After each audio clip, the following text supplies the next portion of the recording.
Alrighty, so tonight we've got a couple things changing. Thing number one is your reliabilities and struggles now do something. What? So the votes are in. The reliabilities and struggles now work as follows. Oh, no. You roll 2 dice like you normally would. Right. If it is your reliability, you re-roll any ones. So therefore, you cannot critically fail and you cannot roll a 1. Like that. So if you roll whatever, 2 is the lowest number you can roll, so therefore the total roll would be a 4. So only 2 dice. The struggle is the reverse. Any 6 is re-rolled. So you cannot critically succeed, and the highest roll you can get on the 2d6 is a 10. So, 5. If you roll a 6, you just keep. If you're on a hot streak, it just keep re-rolling it. Until it's not a 6. Correct. Yeah. You cannot have a 6 on a struggle, and you cannot have a 1 on reliability. And thanks to our patrons for voting on that. I've got something else we're going to be putting to vote next, which is what we're going to do with these character interviews. Oh, fuck. We forgot the character review. Well, that's okay. We still got the first one in the hopper. Yep. All right. So, second thing. Don't do it. It's bad luck. Don't read the fucking book. Don't do the character interview. It's a death sentence. So, second thing is Wayne is not here tonight because he's sick. I'm Wayne. But neither Jim Henson nor Frank Oz are going to be playing him because since they're about to go talk to Wayne's girlfriend. Hi, I'm Wayne's girlfriend. I had a text conversation with Wayne to ask him about some what ifs and things. So I am going to be loosely NPCing Scott. I'm going to try to keep him in the background, but he is not going to be taking a days-long crap in the truck like he has been in some of the past games. So, third thing is Junior has now been replaced by another character, so Gil Jr. is returning to being an NPC, and Eric will be playing a new character, which we should be getting introduced here fairly soon. Now, just in case this goes off the rails, do you want to, Eric, continue playing Gil Jr. until you're... I don't think it's necessary. I mean, I think we're all mature gamers here, so, when we see Jack, we're not going to be like, oh, no, icky. Well, no, I didn't think that. Get away. He's not where you guys are at game start, so I don't know how long it'll take you guys to get to where he is, so... I'm not in a position to fight, so... That's right, and you're like, hey, let's go to this place that we're probably going to have to fight. Thanks a lot. Yeah. That's why I was like, no, I don't want to fucking do that, because you're putting me at risk. And for the benefit of the people at home, I did refund some of the bullets I collected last game. And of course, Eric got brand new ones because he got a new character. You said game, but you meant It's interesting that everyone got a refund but me. You don't deserve them. Yeah, you did. Didn't I give you one back? You did not, sir. I came here with 1. Oh, thanks. Okay. I got a refund. Yeah. Cha-ching! All right. Just like Who's Texas. gaming the system now? Right. Well, Broder, if you want to earn a third one... I'll blow you. Oh, yeah. No. That's all it He wants a little more than that. that's all you wants want to say. That only works once or twice. He wants mini cupcakes now. Is that your nickname for your butthole? Or? Mini There's nothing cupcakes. mini about that blown out muddy tire. Is that on his list? Muddy tire? No. It should be. We're going to need another 10. Your nickname Blossom. So, Broder... Buttholes is on his list. Oh, no! I think that might cost me a bullet. Yeah. So, Broder... Rosebud. You want me to do that? So, all right. So the last couple game sessions, I have to concede that I have not been doing great in terms of my note taking. So these are pretty. They're pretty scatterbrained.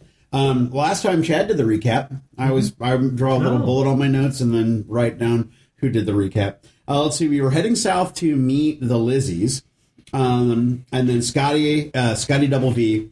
And Junior warned them that it may be a trap. So they sent a communication to them that, hey, ladies, by the way, things might go sideways. A couple of the people in our group aren't too keen on you, sort of thing.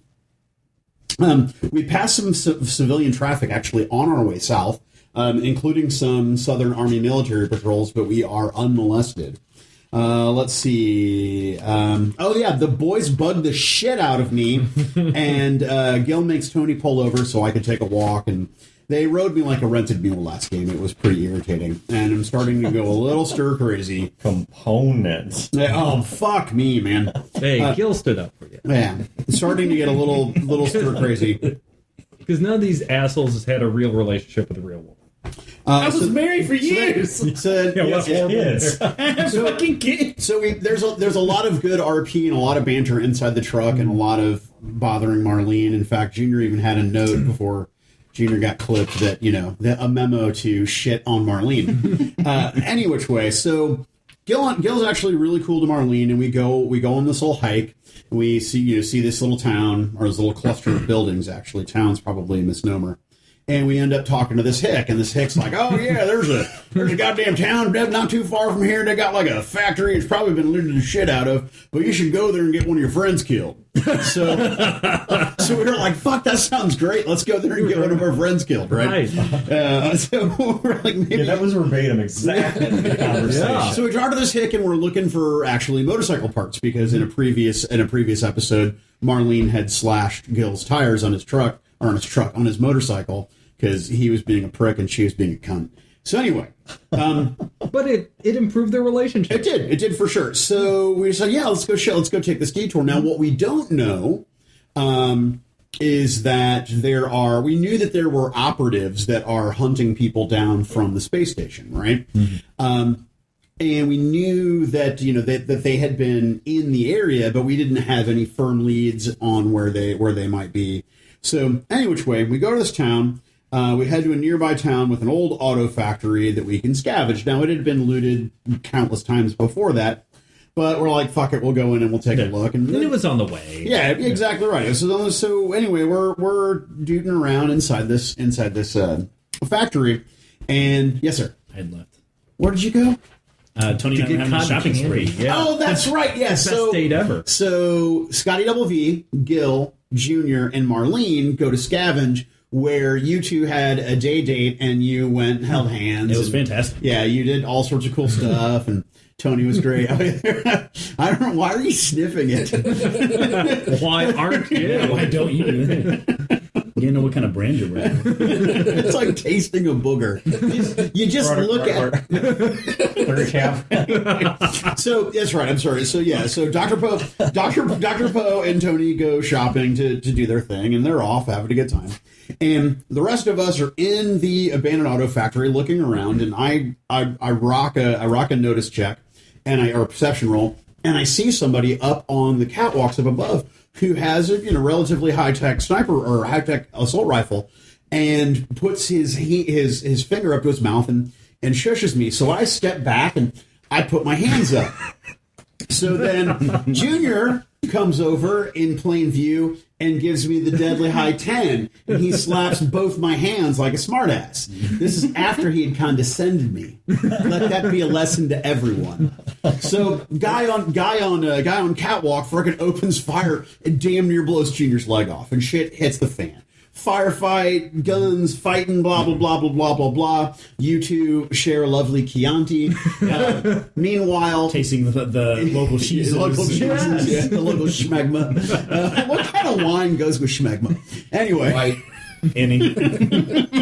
Mad dog. Cheap. Yeah, cheap wine. Blackberry. So fighting, everything's. I'm freaking out. I drag Junior into some cover. Scotty Double V comes over, and Wayne wanes. I mean, he shits all over the first aid roll and ends up killing Junior, causing him to bleed out. So things go bad. And we fight our way out of it. We end up killing all those guys, and then we talk to the townsfolk, the local constabulary. We left and then decided to come back to the scene of the crime. But anyway, so Tony and Dr. Poe come back. They're like, what the fuck's going on? Other people from the town come in with their guns, all copy like, oh, what the fuck's going on? Turns out these guys had been looking for us specifically. Not us specifically, but the survivors from Olympus specifically, which was weird and makes sense as to why that guy told me to shush and didn't actually just open fire on Marlene when Marlene noticed him, because she was not his target. And then we had some... In fact, they never once shot at anyone that wasn't from the station. Right. They didn't shoot at the doctor. They didn't shoot at Peyton. They didn't shoot at Marlene. Molly. What a bunch of nice guys. Yeah. Dicks. Hearts fucked a dude up, man. Hearts grabs that catwalk and just starts pulling it. He just starts pulling it out of the wall. The guy's like, oh, drops his gun. That was great. And then we, where did we end off? Because I know that we talked to the townsfolk, found out that these guys had been searching around, asking questions about some folks that. Well, we left and then came back. Right. Yeah. So at the end of it, though, there was a big discussion where what was on the table was basically like, let's go back up to the town, the little hick thing, and get some bloody cold revenge, which was just a angry reaction. Yeah. Let's make the meet, or let's GTFO and maybe go to ground. And we ultimately decided to make the meet. Yeah. Was what we, because I remember, because Marlene was hot and her blood was up and she wants vengeance. Yeah. Because her heart was broken that day, and then Junior got killed. And then Dr. Poe, who is the sweetest man, after we discovered that I've been smoking shit cigarettes.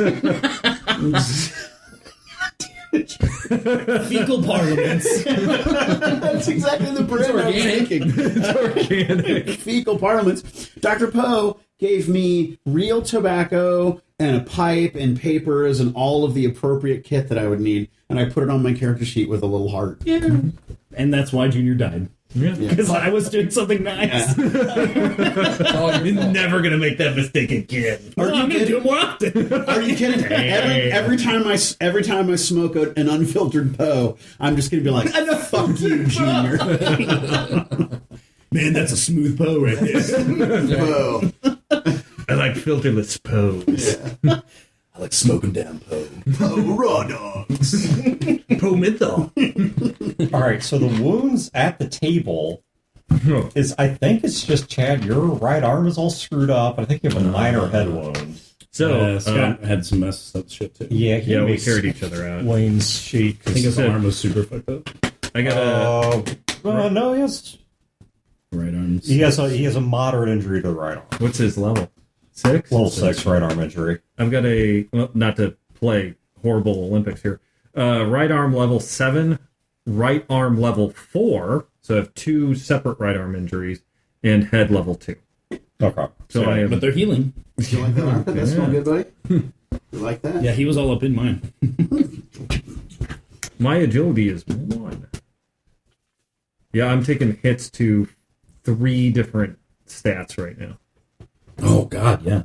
Mm-hmm. Yeah, you're in bad shape. Marlene is injury free. Oh, well, only because of that. Gosh, Wayne has named every possession he has. Yeah, that's his character quirk. He's crazy. I knew he named the gun. I didn't realize he named everything. Yeah, he has a helmet named Julie, a Kevlar vest named Shannon, a handgun named Bethany, a combat knife named Lacey. This is like a strip club line. Have you not heard him? Like, when he handed off a handgun to me, he said, "Here, you can use Lacey," or something like that. And I was like, what? I don't know if you guys know, noticed this about Scotty Double V. I know it was, but he's crazy. Yeah, well, it's because he's fucking one of the Zoo members, and the Zoo members are all crazy. And you know what? He's not even fucking her. The dude who doesn't get laid names all his shit after bitches he wants to fuck. That is what's going on. He's like, "Oh, I'll do it for a selfie." You're not even pussy whipped. You're just a pussy. Damn. He's sticking Marion up his ass. Yeah. not even first base. So she's like a space thought, Space thought. getting Wayne on those. Seriously, Junior at least got some sexting. Some sexting. Yeah. There was the potential there. Junior, I would like for you to pound my clitoris. Okay. All right. So you guys, My components. so you guys continue on to the meetup spot across the river from Fultz, Illinois, and you're gonna spend the night there because Pops and Arturo are not supposed to meet you there until the following morning, which is when the meetup is supposed to happen. All right. So, is there anything anyone wants to do during that night? Can I get a cybernetic right arm? Because I don't think there's much of my arm left anymore. I mean, can you in the setting? Yes. Can you out in the middle of nowhere? No. Poe, make this happen. I don't know if he would let me do anything with robotics. I don't know. I have incompetence mechanics. I don't know if you want me to do it. That's terrible. To be fair, they're the same, but they're different. No, okay. It's all just plumbing anyway, right? Right. That is what cybernetics is, the study of the similarity between biology and machine. Yeah. So, and cyborg is just a portmanteau of cybernetic organism. So, okay, so nothing. All right. Following morning, when you guys wake up, it is, well, the van's heated. Outside of the van, it is cold as hell. There's a strong wind that's coming in. There's actually just a little bit of bite to it. You can see every so often just tiny little flakes of snow or freezing rain that are just kind of getting caught up on that wind. You think it'll get better as the day goes on, but this is early morning, so the sun's had no chance to raise the temperature at all. If not that any of you are walking around in shorts as it was, but if you guys would probably bundle up a little more. And by the time that you've gotten up and eaten and generally gathered your stuff, gotten yourselves presentable, gotten pretty, put on your makeup, the long canoe that Pops and Arturo and their third man was using, they come up and hit the bank and then pull the canoe up, beach it just enough to keep it there, and tie the front of it to a nearby tree. And the three of them come walking over towards you. So you have Pops and Arturo, who are known quantities, and now this third unnamed person is a person. So I shoot him. So, Eric, could you at least describe your Don't worry, I'm character, not just gonna hit. visibly, physically? Yeah. He's He's actually pretty tall. Here we go. Good looking guy in kind of a rugged sort of way, has blonde hair. Keeps his hair pretty neat, but not junior neat. There's no pompadour. Right. Kind of a baby face, although he is in his 30s at least. You know, you can tell that. He's got a little bit of salt and pepper to his hair. Did you make me, Eric? Yeah, no, he can't. He can't grow facial hair. Because this sounded just like me to a T. Yeah. He's wearing a police bulletproof vest, just kind of hung open though, and he's got a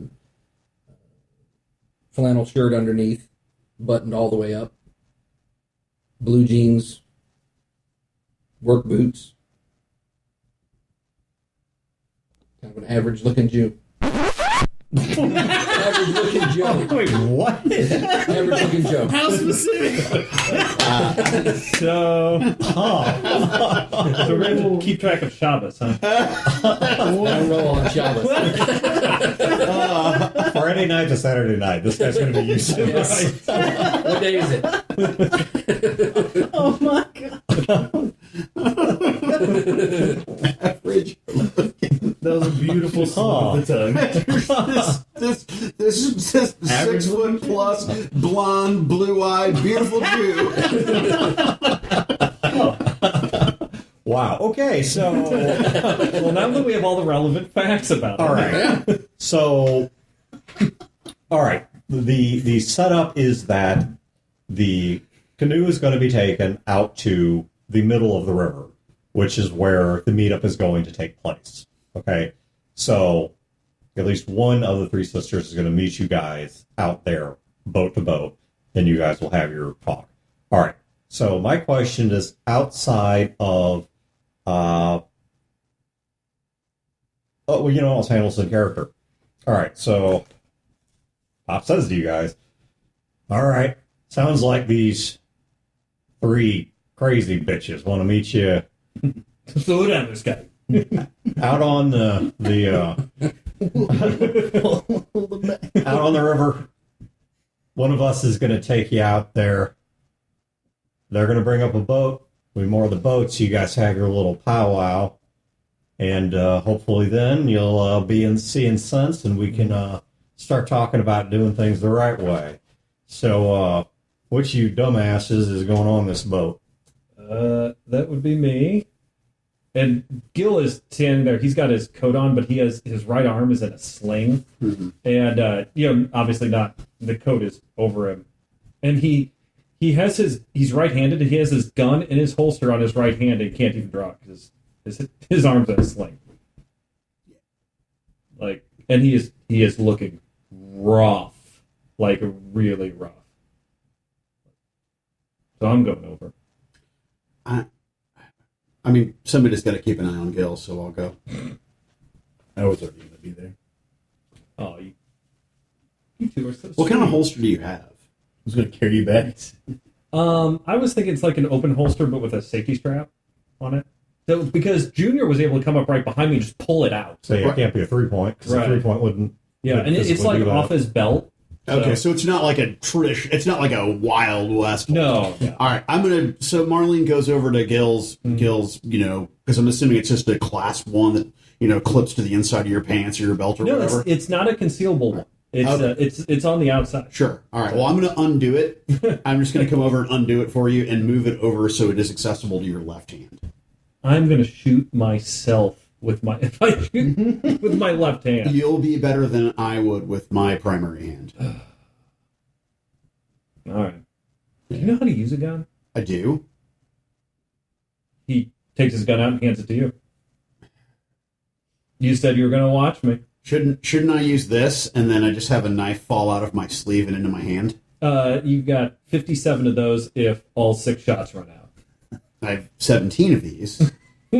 But all right, and then I just let it fall back into my sleeve, and then take the gun and I'd clip it to my. Put the holster. Yeah, I'll give you the Yeah, holster. I'll put the rig on.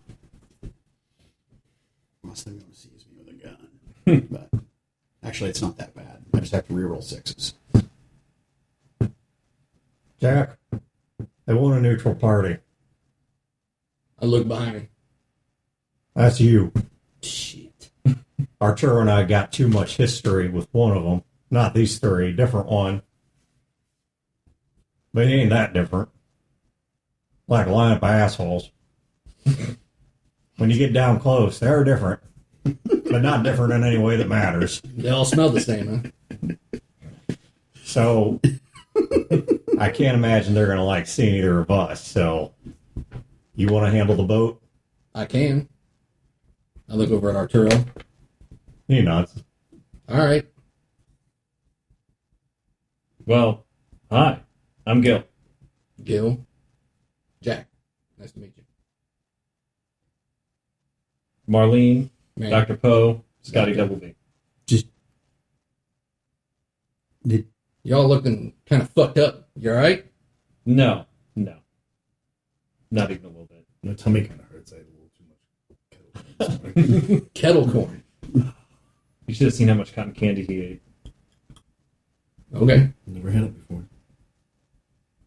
Hey, they wouldn't know how to walk a cat in the fucking cold. Because I'm thinking, probably not good for the cat to be pooping and peeing in the van. I figure people aren't going to like that. But, it's cold. I take her out here. She's probably going to look for something warm. I don't know where that's going to be. They're going to That's just be Scotty chasing. I'm sorry. I was looking at We're just going to be chasing this That's Fat cat Tony. all over the place. Tony, you haven't put together any kind of litter bin for your cat? What's a litter bin? Just you get like, I don't know, a cardboard box. We didn't have and you pets put on the and you put sand in it, or You want to make a sandbox for the cat? Now, wait a minute. We do have a particularly long cardboard box that's been sitting in the van. Hey. Oh, the fucking comments. I will have Marlene shoot you. look, we just need a small, a medium-sized shallow box that we can put some sand in, so the cat has a place to do its business in the van. Is this necessary right now? You ask the cat. I don't know. She tells me a lot of things. Like meow. She does not say, oh hell, I think I got about an hour and a half before I blow it out. Why don't you potty train it? You can't potty train cats.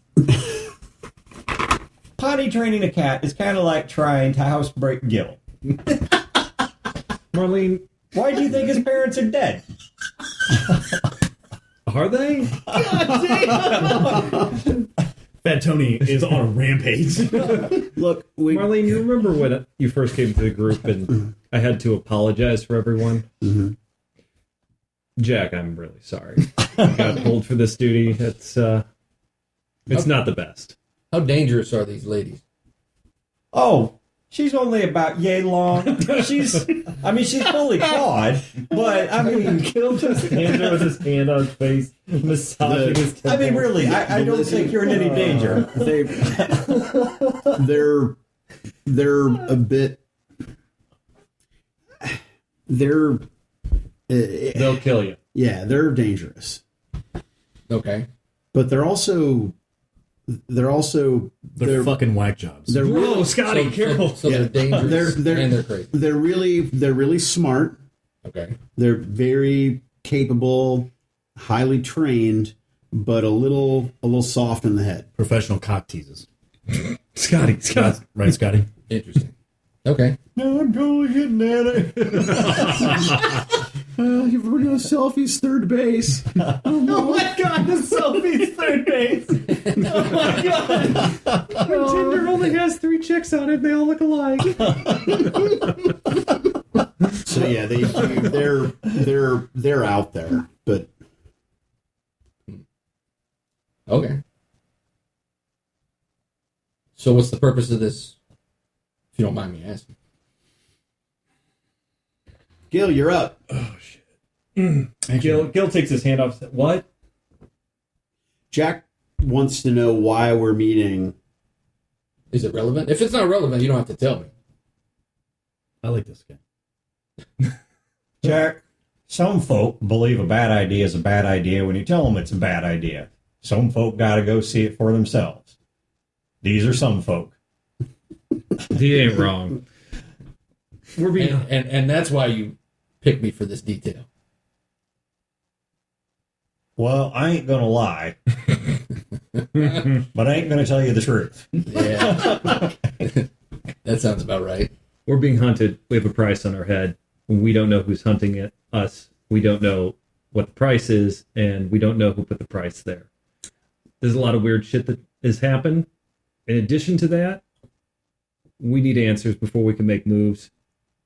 We're hoping they have answers, and we hope that it's not going to turn into a shooting match. Gil's exactly right. They have access to people and information that we don't. That, we'll see if they're going to help us out.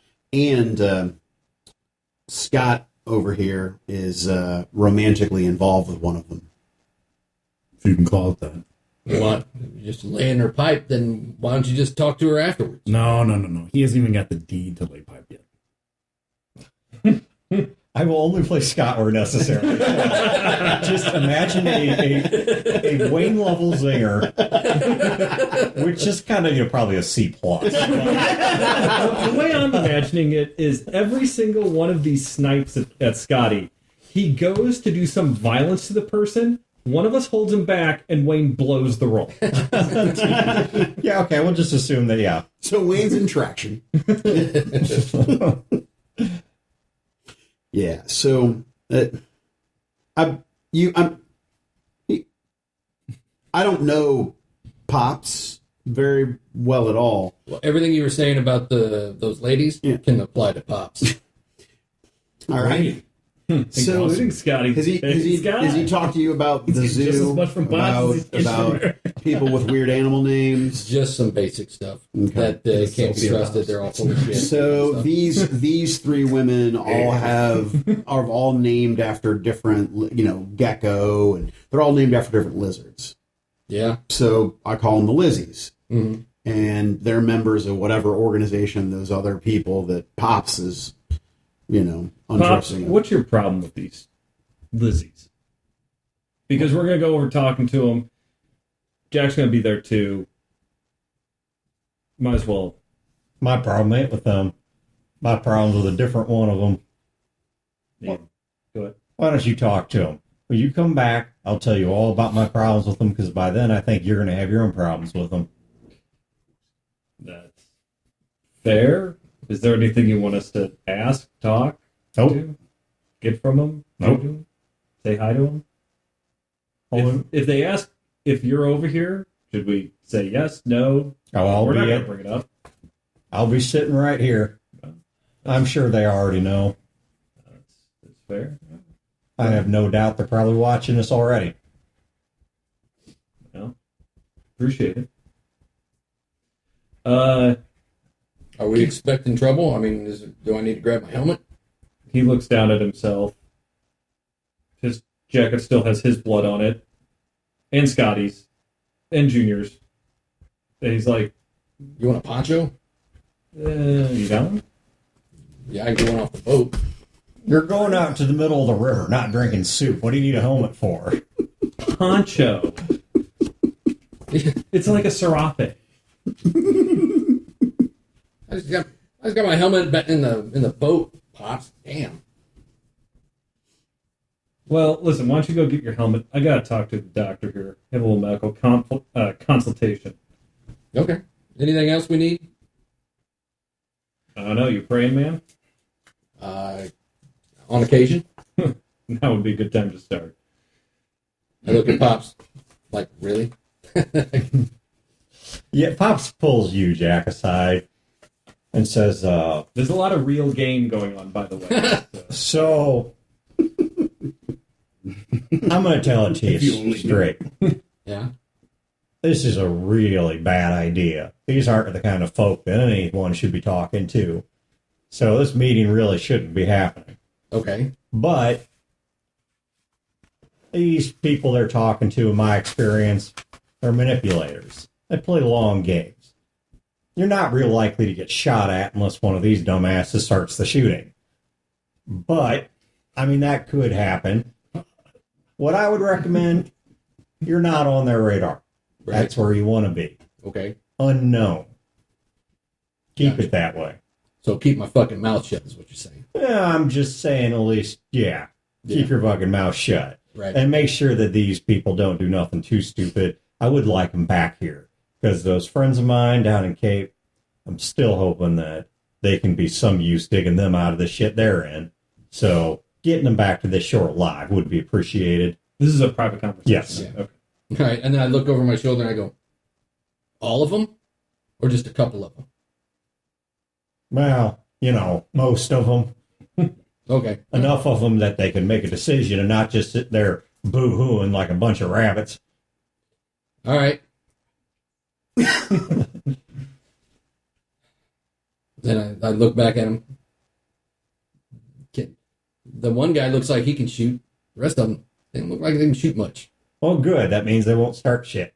Any chance that these Lizzies or whatever, the Lezzies or whatever they are, they got like people watching us? Oh, I'm sure they're watching us right now. All right. I better go get my helmet. Poe and I go off to the side. I'm like, hey, Marlene. Sure. I don't think we're going to be able to go with our original plan. You two fucked up. Yep. I think we're all fucked up. Start packing my pipe with my sweet Poe tobacco. Don't smoke Poe right here. On the boat? Absolutely. Post smoker. I mean, I don't think there's much else to say. I think we're actually going to have to just talk this time. Well, what about what we had talked about? I mean, this was the best chance for us to actually get what we need. Yeah. I don't know the next time we're going to have leverage for something like this. Right. But I think that if we grab one of them, We're fucking dead. yeah, or at the very least, some of us are dead, and they're probably dead, and Scotty's going to shoot us all, so. Scott is not part of this conversation, yeah? Correct. Hello. All right. It's just you, me, Okay. and Fat Tony's cat. So, Oh. I mean, Fat dude petting his cat. as long as things don't go wrong in this conversation, and as long as, things stay on the up and up as far as Scott's concerned, then, let's find out what answers we can find out. And then if we have to revisit the original plan in a future date, then we do that. Yeah. Let's say we get some answers. Then what? What do we want to do? I mean, we're being hunted. Do we really think that the zoo would even know who these? Maybe actually confirm that we called them the zoo. Somebody said that, right? I thought someone said it, and we start calling them that. Oh, what's his name from St. Louis? Yeah.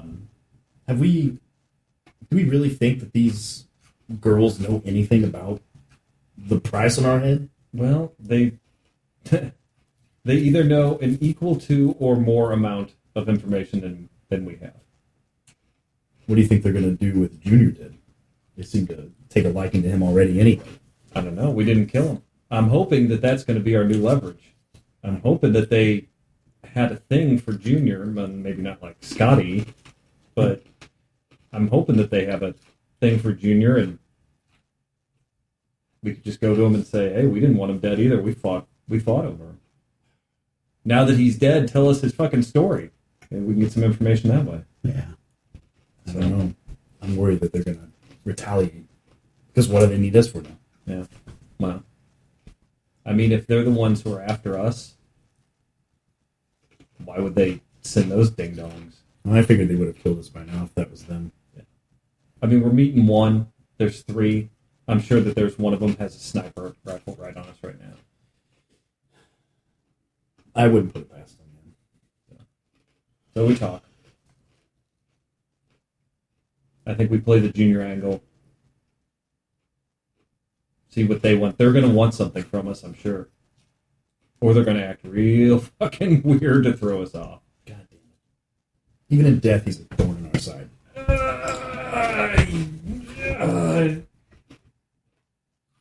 Yeah, I don't like talking bad about the dead. He's dead. I don't give a shit. He's over, unfortunately.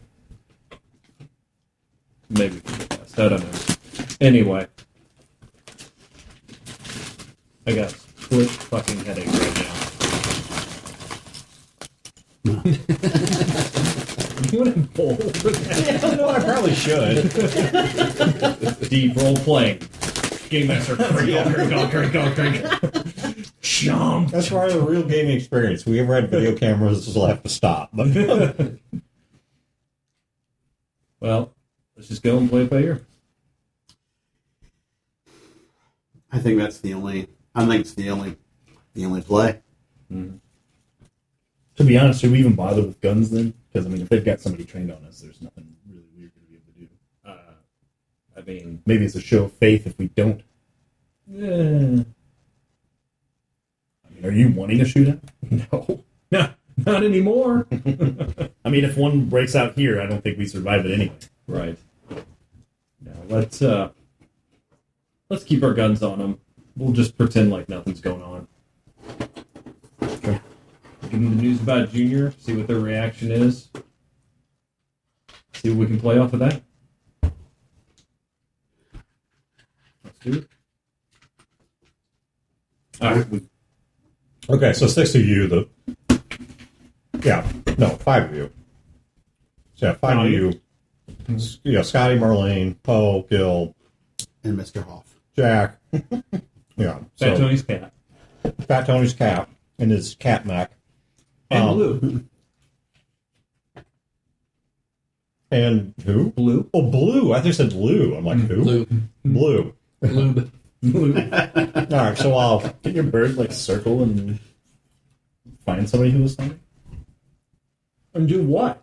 Poop on them? Come back and let you know, like, make a fucking noise? I don't know. Isn't it supposed to be genetically Aren't enhanced? you a smart 17th fucking level bird? wizard and that's your familiar? Fuck, man. No, I thought the whole point was that bird is smart as fucking listen to commands that you had. Yeah, but it doesn't speak English. I never said it needed to. Couldn't it just like, oh, yeah.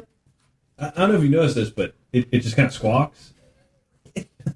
So does every other fucking bird that warns people shit's around. How many the fuck are you talking about? How many birds warn people that fucking falcons? What are you talking about? Did you take a lollipop? No. Canaries, they die all the time so that I don't have to. What the fuck are you talking about? Oh my god. You guys watch too much television. God, I miss television. Jesus Christ. You have a bird that's super intelligent for its species and you don't even use it properly. What's the point of this thing? What is the point? It's the only creature on this planet that doesn't judge me, including me. Yeah. What's the point? Don't touch my fucking bird, man. I'll kill you. It's pretty great. Oh. Good luck.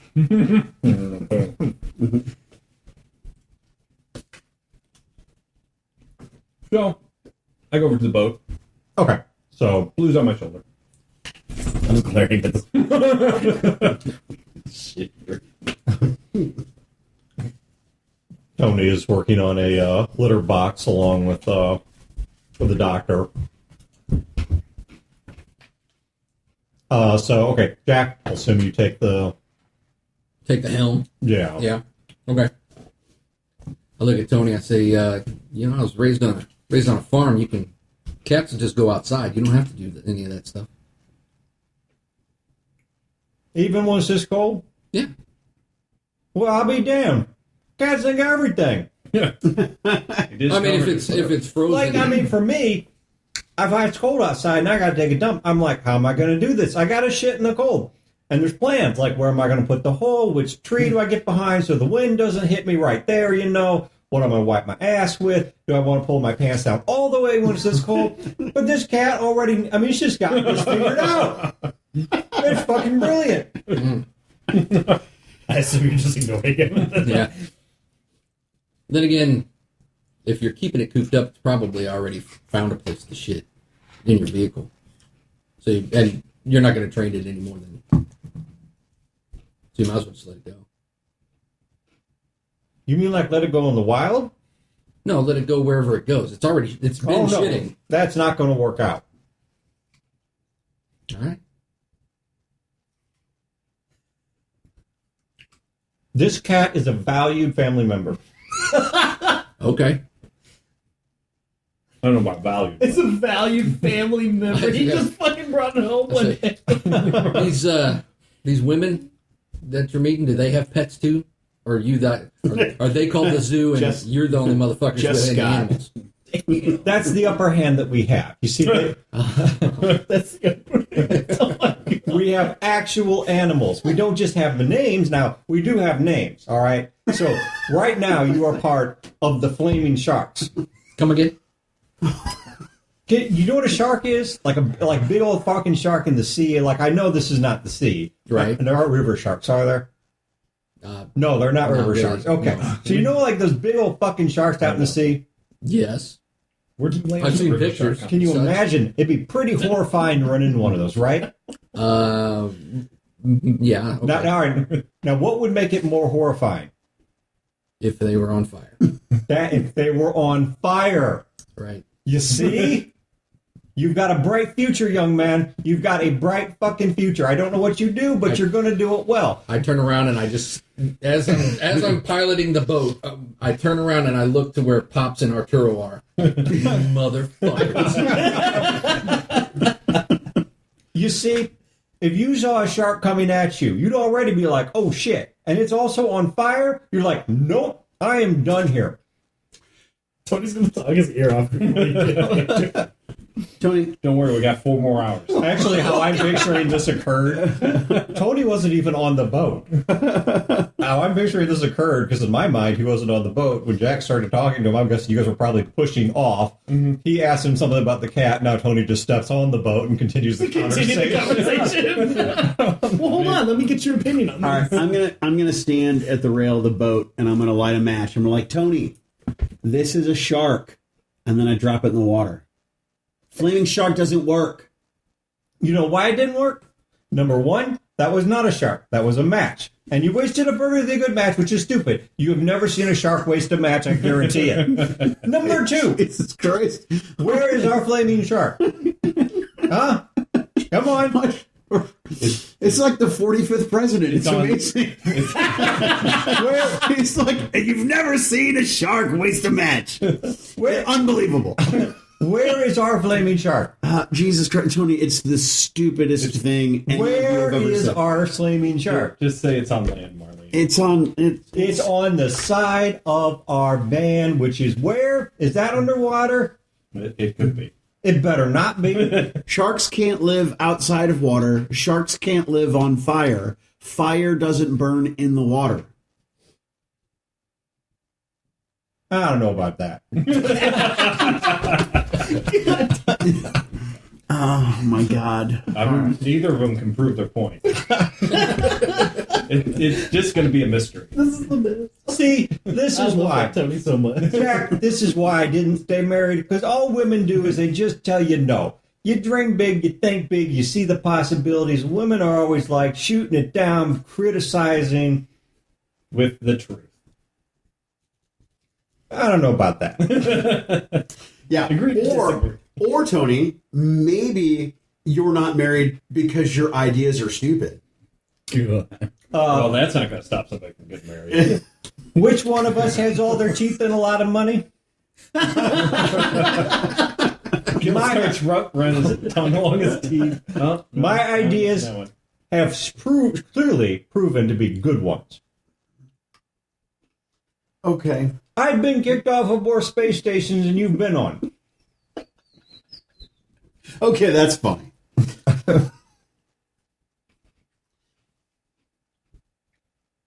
Yeah, they're from outer space. Why the fuck would you tell him that? Because he just said it.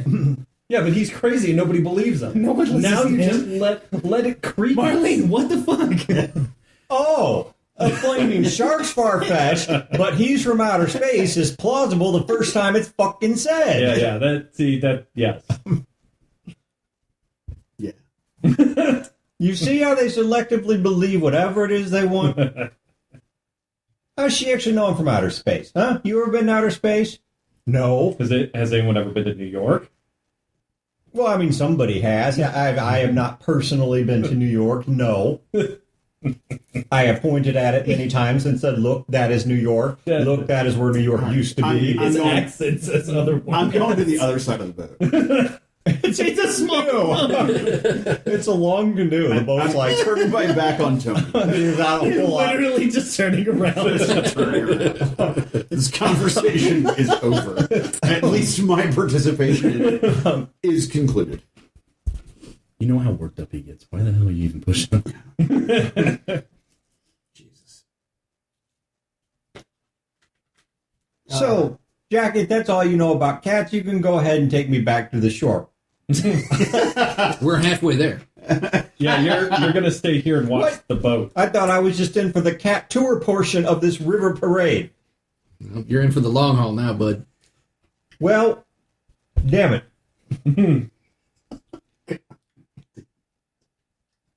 Why are you looking at me, Marlene? So, does this boat? Is it? You said it's a long canoe, so it does Yeah. not have a motor, but oars, or Yeah, it's paddles. Or It paddles, actually yeah. has paddles. Actually does have a rudder. all right, Mostly to ride the current. all right. Well, then grab a fucking paddle, you fat fuck.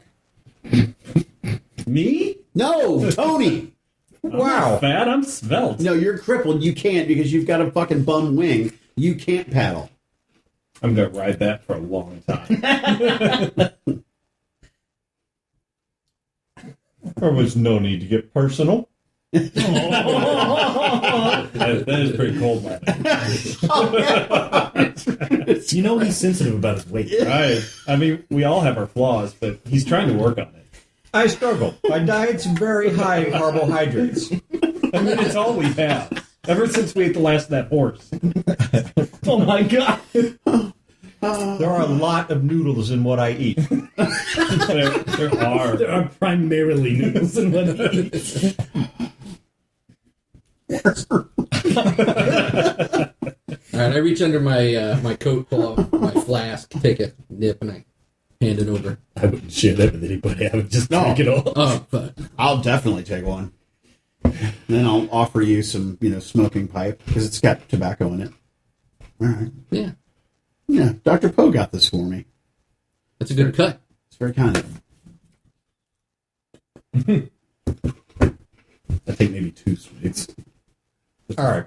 As you guys are sitting out there you look upstream, or when you look upstream, I'm assuming you're looking around you. When you look upstream, you do see a small boat coming down towards you, one person in it. It's a little narrower than a rowboat, but a little too wide for a canoe. And like with your boat, seems to mostly just be riding the currents. Does eventually catch up with you. And there's one woman on board. She is dressed head to toe in black.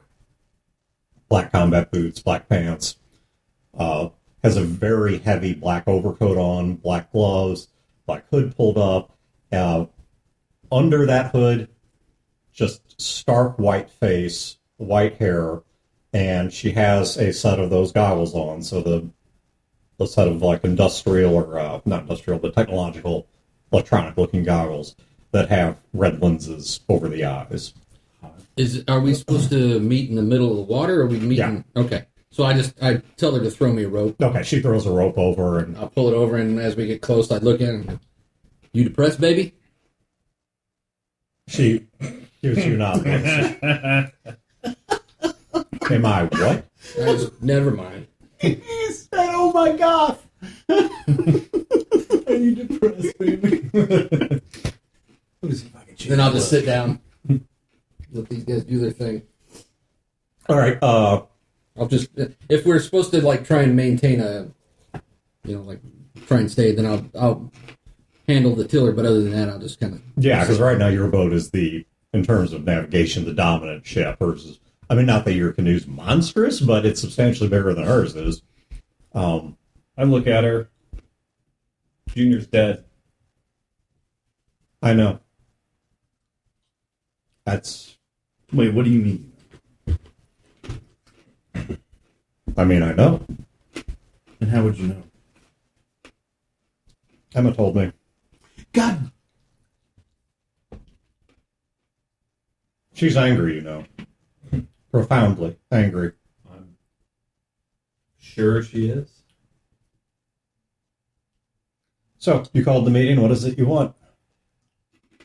Well, generally speaking, answers. I guess we can start with, who are you? What's your name? Years ago, there was I told you. No, this is the answer to your question. In fact, a direct one at that. I'm sure. Go ahead. Years ago, there was a young girl named Natalie. Lived on Olympus. Was actually of the same age, roughly, as some of you. Might have known her from elementary school. She killed herself. On the station? Yes. Do I remember that? Yes, small station, yeah, you would remember this as being a true story. I did the What was left of her body was given to a middleman. You don't keep corpses on the station. No. Even I'm unclear on what happened in the middle, but somehow she was brought back. But instead of being brought back once, she was brought back 3 times. Brought back as in to life? Something to that effect, perhaps more recreated. Cloned? I hesitate to use the term clone because I have some of her memories, and those cannot be transmitted genetically. I don't have all of her memories, only parts, bits and pieces. And if it was a clone, then I would be fully a distinct person, at least in terms of my thoughts, my history, from whatever she was. But none of the 3 of us are like that. So, do the 3 of you... We were the 3 that survived. You all have Natalie's memories? You have the same, different? There's some overlap, some that are different. We try not to talk about it too much. It's a disturbing topic. Where do you come from, Natalie? Originally the space station, same as you. I mean, when you were split. It's funny because while I remember bits and pieces of Natalie's life, my own early life, I remember almost nothing. I'm not even sure exactly how old I am physically. It was a small station. We would remember that, right? Like we said, how long ago was it that they broke that? How old are each of your characters? Because I know you're. Well, we're different ages. I'm in 40s. Yeah, Gil is.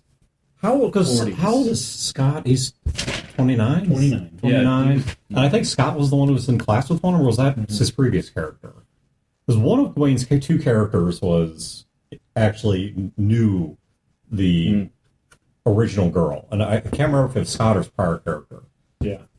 So we'll say it was roughly somewhere in the neighborhood of maybe 20, 25 years ago. Oh, shit. We were just young bucks. That's right. Causing trouble. Yeah. As opposed to now where you're on the straight and narrow. Trouble just happens around us. That's all right. Upholding the law. That's right. I was a lawman. You were a young pre-med. It was love at first sight. Well, at the station, I'd probably already be a doctor. I would assume I've been taught, as a kid to do these things.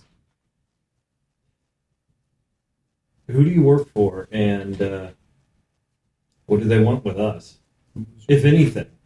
Now that Junior's gone.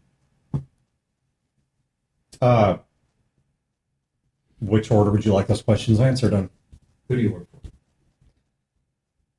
I work for an organization that doesn't have a name, works under monikers and a sort of social shell game. Its membership changes over time, gains people, loses people, does its best to remain small. Better to have a small number of highly trustworthy people than a large organization. We don't directly work for anyone, but we have an agreed upon reality that we're working toward. And what's that reality? Well, the reality is the best outcome of what's already happening. I mean, take a look around you. This world is unraveling itself. Is it? The Southern Army, the National Army, is invading northward. St. Louis is coming apart. Jacksonville sits behind its high walls. How much of that did you orchestrate? With assistance, only enough to break the stalemate.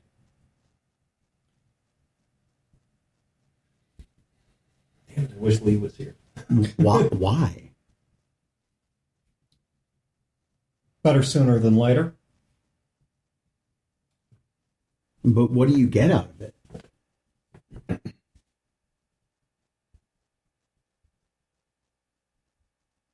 It's such a self-obvious question, I'm honestly not sure how to answer it. The world is a fundamentally, utterly broken place in a way that has not been true for, prior to these events, centuries. There's no functional social order. Technology is largely in decline. Supplies are dwindling, and the means to produce many of the things that society has relied upon is being lost. Knowledge is evaporating. What knowledge and technology is worth having, most of it has been gathered up by a very small number of groups and hoarded away, unavailable, such that society can never rehabilitate itself. And the longer this goes on, there are only one of two possibilities. Either society continues to predate itself, to eat itself alive, and there is less and less and less to save at all, much less be worth saving. The IS are not an abnormality. They may just be a little ahead of the curve. Or the other possibility is that a new order does arise, but it becomes a new identity, and it becomes one that is so deeply entrenched that actually returning to any sort of a functioning society becomes a distant memory. People remember their kings and autocrats so well that they cannot imagine any other kind of flag flying above them. So you'll plant your flag? No, we have no flag. So you want to burn it to ashes and build back up? Or guide it in a direction? Your direction? We want to force the hands of certain people. Jacksonville, for example, sits behind high walls and doesn't involve itself in anything. It trades only what it has to maintain a certain amount of supply chain, which, incidentally, it becomes more self-sufficient on with each passing year. Eventually, it will have no use for the outside world at all. We'll be left to our own devices. It can do this because of the fact that its citizenry knows that the world outside is at least two things. Somewhat stable from their perspective, not stable internally, but not a threat to them, and represents no meaningful opposition to them, as even now, society loses further and further its means of attempting to bring them to the table.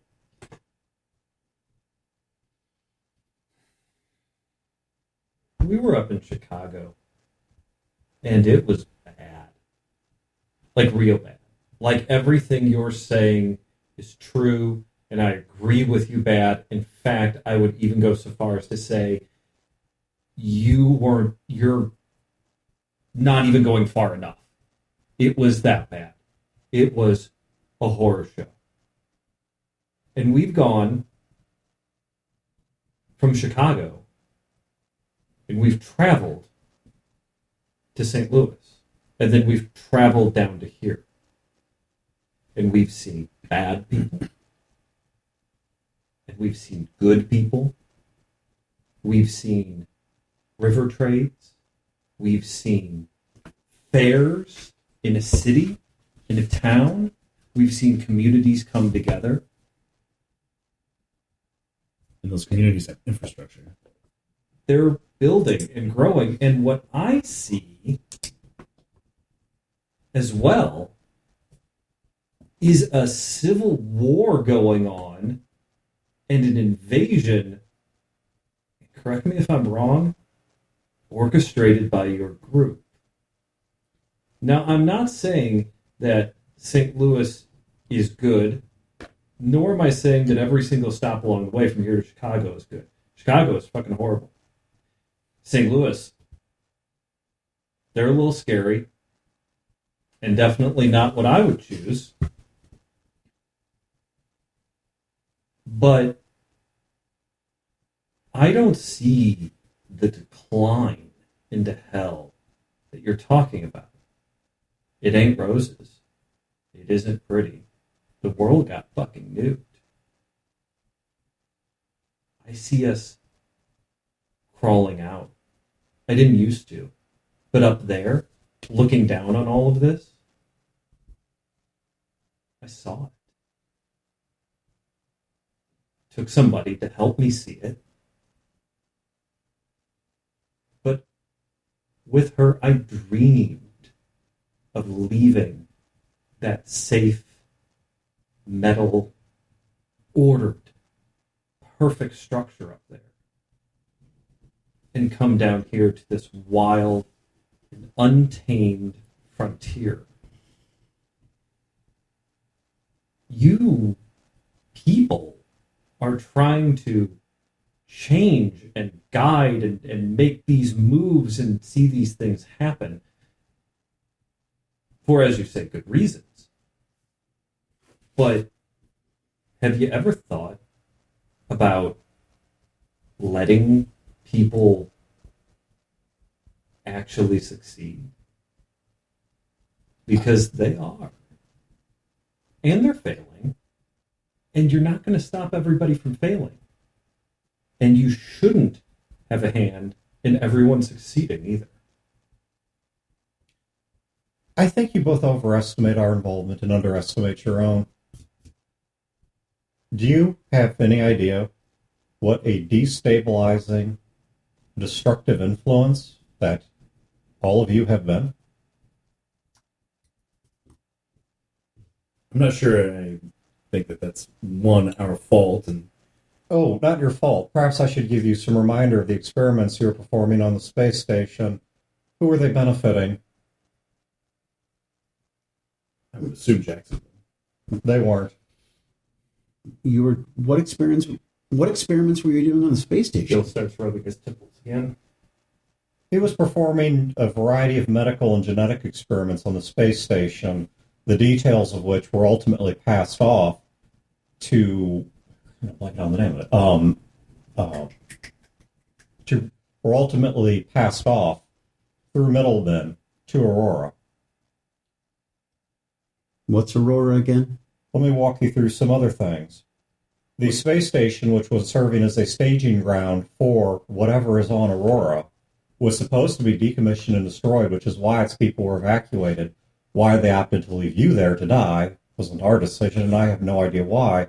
When Jacksonville attempted to destroy the station, and indeed part of the programming that Junior himself had built into the space station as a Trojan horse was set to tear that station down, you stopped that process and saved that station, and even now Aurora is building off of it and using it to continue whatever it is it intends to do. You've shown Jacksonville's incompetence and humiliated them to the people that matter most, who know these things are going on, by repeatedly slipping their grasp despite the amount of technology and the number of enemies they have sent at you. Your arm bears witness to this even right now. You delivered a weapon to Amboy and rehabilitated a new version of a weapon that Jacksonville barely defeated once decades ago and is profoundly terrified of.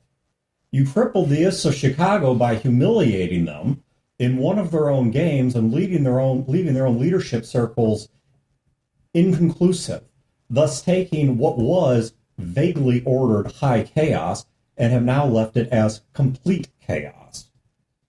You've helped the Southern Army recover and then deliver a lost technology communications array, which we think they're using to communicate with Aurora. You've damaged the agent validation system of St. Louis, temporarily crippling their ability to tell who is and is not actually from Jacksonville. Okay, that's funny. I'll take credit for that. I don't know when or how you did it, but Emma's one and only failsafe was apparently disarmed. It required biological intervention. Somebody told her that she was free, somebody who had the access and security rights to do so. We're only aware of one person that could do that. Junior? Yes. He didn't tell us anything. You are an endless destabilizing element. You blame us because we do it with our eyes open instead of our eyes closed, swinging wildly. I don't blame you. Like I said, what you're saying, why you are doing this, it's good. You want to make, as Scotty has told me a couple of times, was that you're trying to make the world a better place. We're just trying to not get shot. And all of that happened. Blame us. Yes, blame us. Please. I don't blame you. And I don't blame you. But maybe we're a destabilizing force because we don't know. Yes, we got cast down to Earth like a lightning bolt from Mount Olympus. Into that which will. But hold on. But whose fault is it that we don't know? It's not ours. Does it matter? It does matter. Because we're being blamed for things. It is your fault. You asked no questions. You asked no questions about the implant that Junior was carrying. You asked no questions about what Emma was planning to do. You never stopped him from setting her free. You asked no questions about the genetic research you were doing. You asked no questions about the technology you handed over to the Southern Army. Okay. You think that kind of willful negligence somehow absolves you?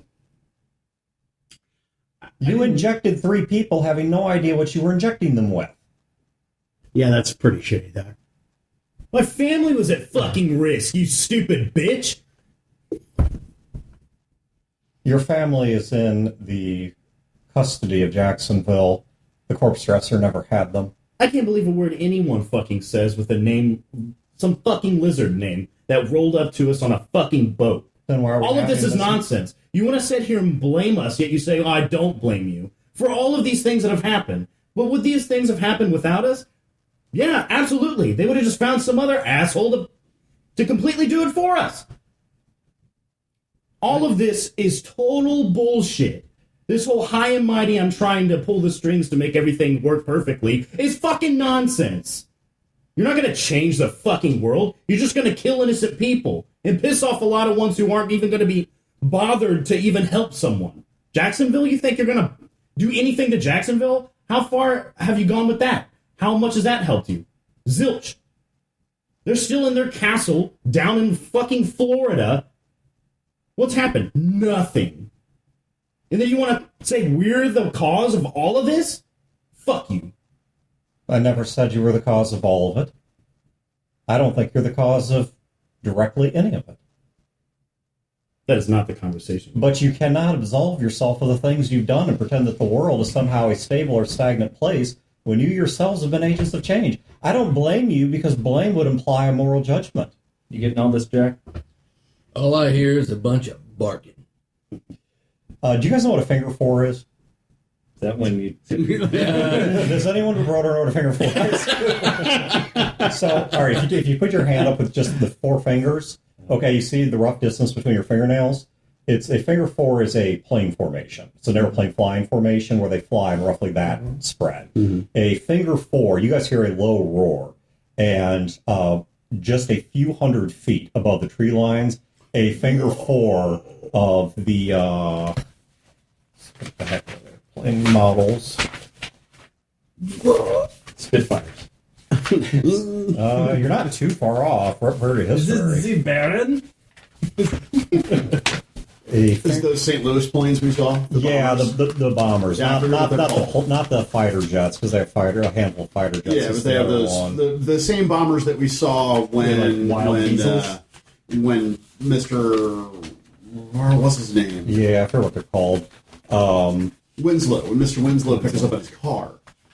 Yes, a finger four of those, and it's not like it's not. They're not making a pass on you. They're flying. Yeah, Scotty's taken low to the tree line, but the four of them kind of roar overhead, and for a moment, your conversation is forced to pause just because of the sheer noise of them. And she just kind of watches them until they're past. Well, I'm sure we all watch them. Let's with that nice pause. What's Aurora again? I don't know. I don't know either. Oh, A26/B26 invaders. That's what they are. So my next question, you said that what you have done is broken a stalemate. So how did you break the stalemate, and in whose favor?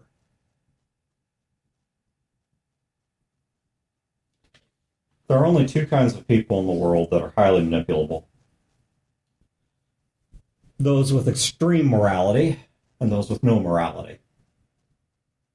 We've sought out both.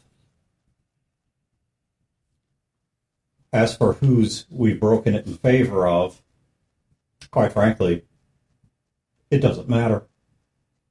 The point is we broke it. Well, right, but that implies that one side now has an advantage where they did not have before, thus breaking the stalemate. So which side has the advantage now?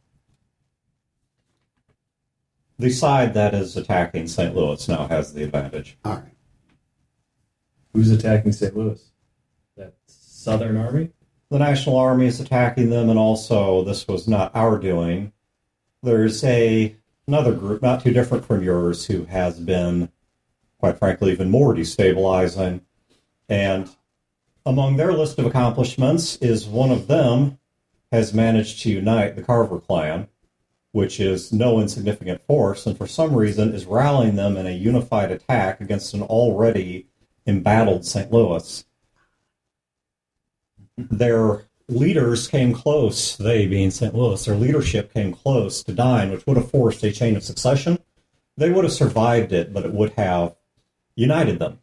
Instead, because of the fact that their leadership was saved, the leadership became afraid, reminded of their own mortality, forced to think about realities that they didn't want to think about. And that's a fear they weren't used to feeling. And so as a result, they are making panicked moves. They're shutting down trade. They're sending out emissaries that they would not have otherwise appointed, that don't understand the broader traditions of St. Louis as an organization. Seeing all of these fragments and cracks opening up, the houses of St. Louis became emboldened, found middlemen through which they could wage war with each other with plausible deniability, further cracking their veneer. And now trade is shut down. The city is sieged from both the south by its own National Guard, from the west by a growing Carver clan unity threat, which, as we understand it, is being fought on the west purely over one of the emissaries in Cape Girardeau, which is lines we're still trying to connect. But now they've shut down trade. They've stopped protecting their satellites. Once Cape Girardeau falls, they will be wide open for easy isolation and to be sieged and starved out throughout the winter. And by the time spring comes, they will have no satellite territories to resupply them. Their lifespan, I would measure in months. Have we had a hand in this? Yes. But we're far from the only actors here. And I understand that. This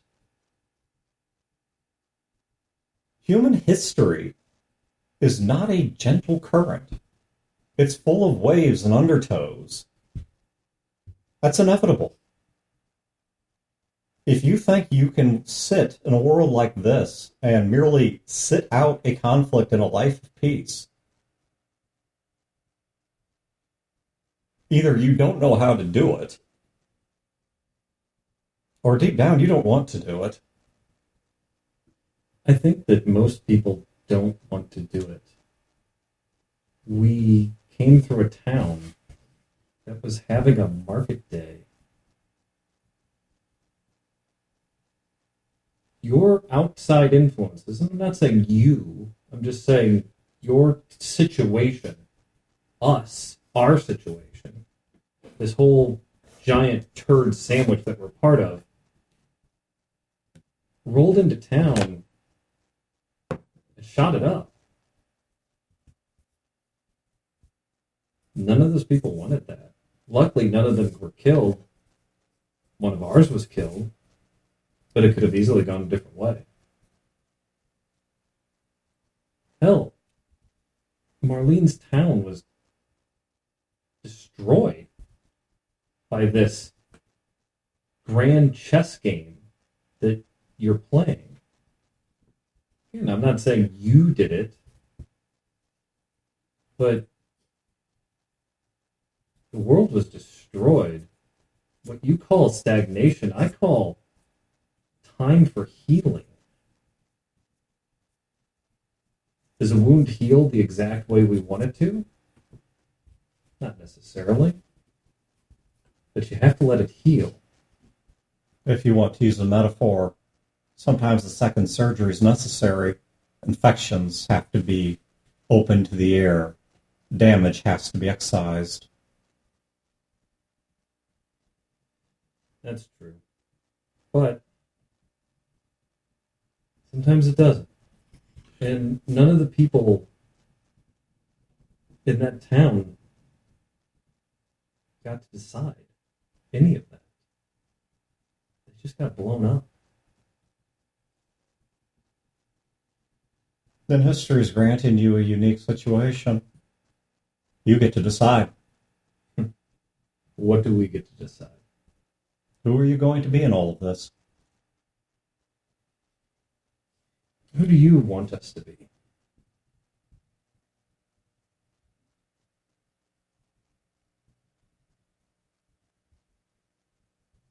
I don't make those kinds of plans.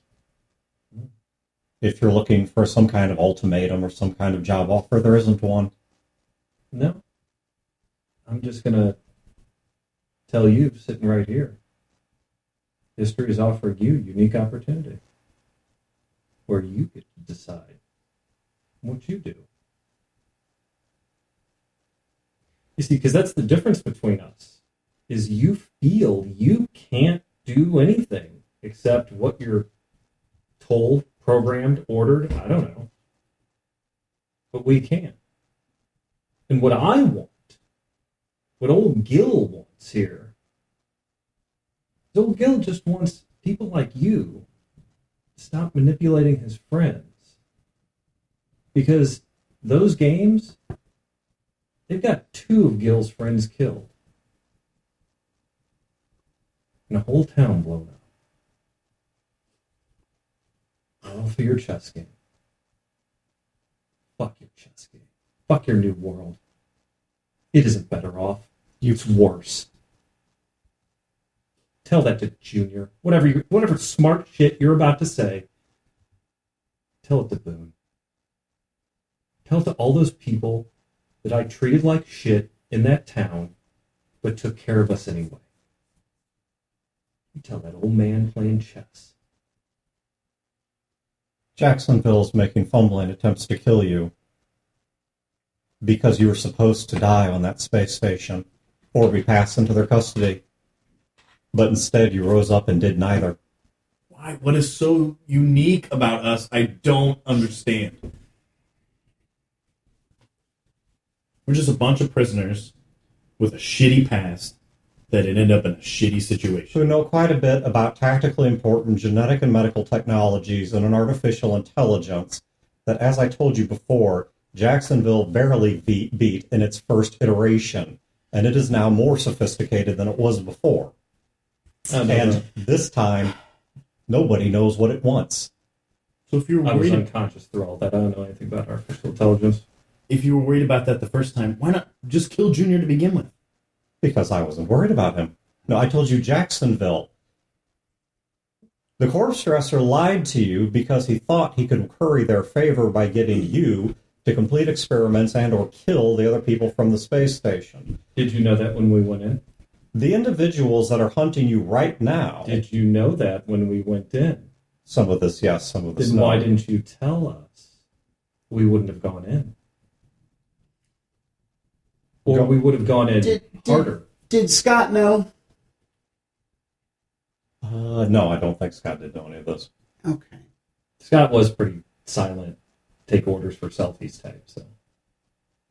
So Jacksonville then is responsible for the people who tried to kill us in that small town north of here. Not directly so, no, but people who are trying to curry their favor are. It's basically a bounty. Yes. Okay. So if you want the chess game to end, it won't end. But if you want that part of it to end, take your guns and kill yourselves. Because that's what it will take.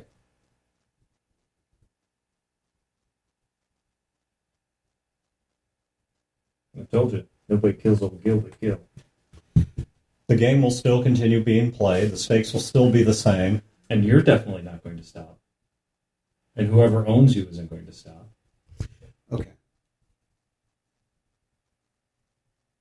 Well, never mind. I don't anything. I'll save it for when we're not with her. Which one are you? Are you Gecko or Chameleon or what's the other lizard? Komodo, whatever. The third is Skank. It doesn't matter. Skank. Did you have any other questions? Yeah, what's Aurora? We don't She doesn't know. know. Oh, sorry. Jack, you got anything? We know that some people do know, and we are trying to find out, and we will find out eventually. Who's trying to kill us? That's Jacksonville with the bounty? Yeah. So basically, people are trying to kill you Right. to gain favor in the eyes of Jacksonville. Now, you alluded to earlier that they weren't supposed to be alive, or they were supposed to be transferred under custody of Jacksonville. I guess, so it's dead or alive? Did I understand you correctly? I don't know. The terms of all of this may be changing now that Emma has been unbound. It gets more complicated because the only person that had the biological security to chain or unchain her apparently unchained her and then died. So I'm not sure that your deaths are really relevant anymore. Yeah. Your danger as living individuals I'm not may putting- have passed. Yeah, I'm not I'm not putting all my eggs in that basket, but I'm hoping. So why are you being so open? She's manipulating you.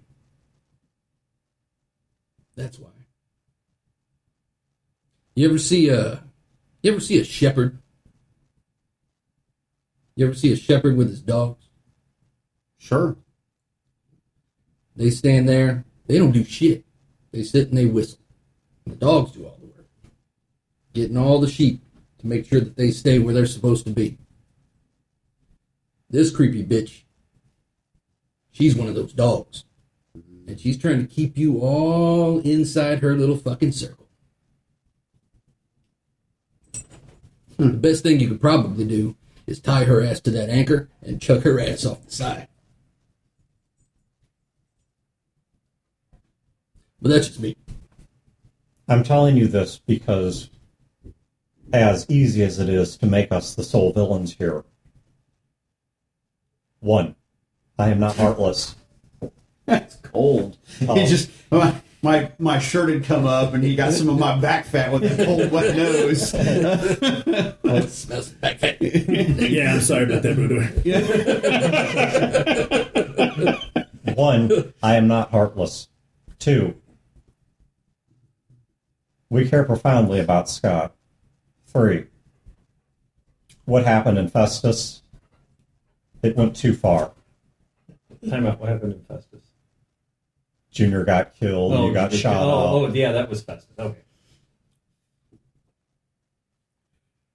We thought we could keep things like that away from you. We were wrong. Oh, wait, I'm sorry. I don't. I mean, I know I was a little bit obsessed about Junior's sexuality. You said we care for Scott, all three of you? Is now the time for this? Our boats are lashed together.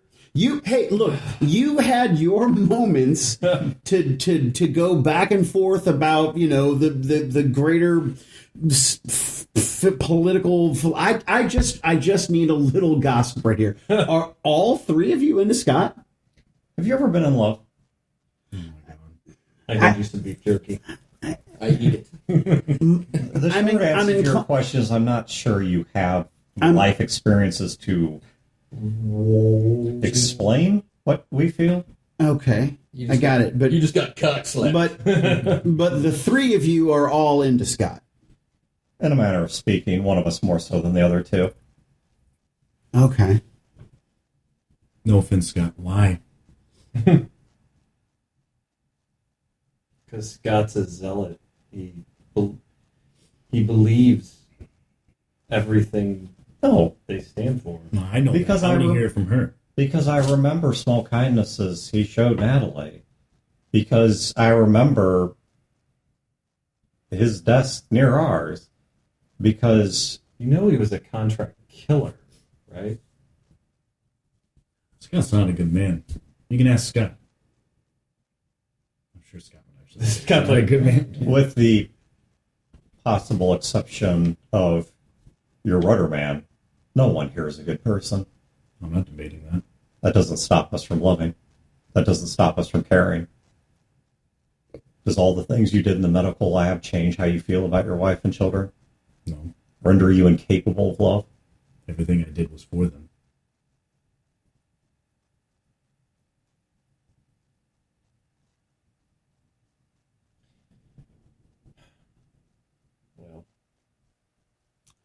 I mean, this is all really fascinating, but I don't think it changes anything for me. I feel like I don't know anything more than I did before we got on this fucking boat. Are you going to continue to try and manipulate us? Are we still pawns in this grand chess game of yours?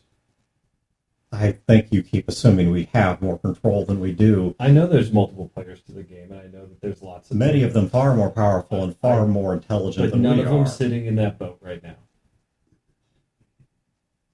I would love to ask all of them the same question too, but I can only ask you for what you and your group are doing in regards to us now. Apart from a personal interest in Scott, we have no further interest in you. Because Junior's gone? Well, and we're all dickles too. I mean, No, it's not because Junior's gone. It's because the tactical objective wasn't about Junior. It was about what Junior was carrying. What he kept lying about and not telling us about. you mean Emma or the thing that was in his chest? Yes. My understanding is the same. I don't know. All right. If I can take a moment out of character, when you took that out of his chest, where is it? It's on me. Okay. All right. Keistered. Sorry. Back. I just wanted to make sure I did That's where I not. put all my Mike, coins. me, the player, did not recall where His that got wallet. put. All right. So then back into character. Yeah. No. I mean, I appreciate you being what's the word forthright. I mean, I appreciate you telling us this information, but it doesn't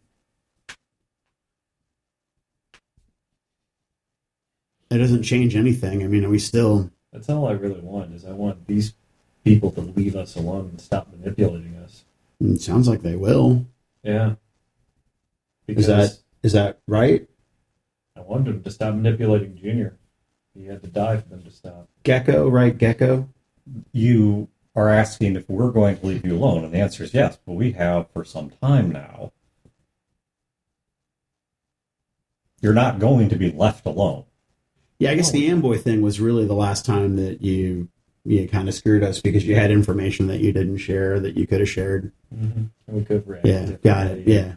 There's Okay. multiple times that happened. Yeah, right. This I isn't the almost died. first. So, did you know? You wouldn't happen to have a cure for cancer in your pocket. That would kind of make up for the Amboy thing. Yeah, did you know that those guys were after us in Festus? We knew there was a bounty on you. We knew that. Did you tell Scott that? I think they did. I don't remember for sure. Let Wayne handle it. Do not accuse. I think at some point She gives some Wayne, you son of a bitch. She gives some cryptic answer that doesn't answer the question. No, Dan, they did not tell me at some point. I just remember that one of them was fucking eating my asshole, one of them was sucking my balls, and the other one was doing a little titty dance for me. And At some point, one of them or somebody did tell you guys the people in Pod 2 were after you. yeah. So at some point, somebody did tell you that. I don't remember if it was one of them But or who were the people in Pod 2, though? They were some of your fellow prisoners. Yeah. Yeah. Oh, because they heard about. Okay, well, I got you. All right. That all tracks. Because Right. if you think about it from a who best to send after somebody, You gonna do me a little dump there in the middle too? who best to send Dumping after myself. somebody. Wait, Dan's talking, so Yeah. Go ahead, Dan. go. Hard role play. Voices, everything. That's perfect. Thank you. Right over the mic. Damn.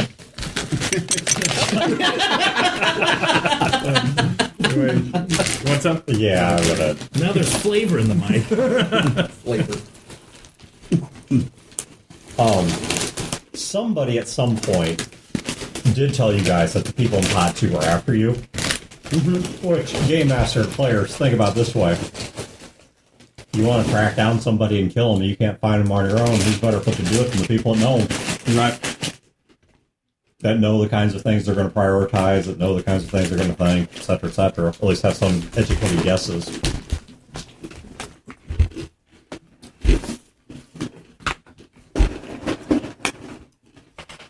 So about this cure for cancer. Yeah, I wasn't really joking with that one.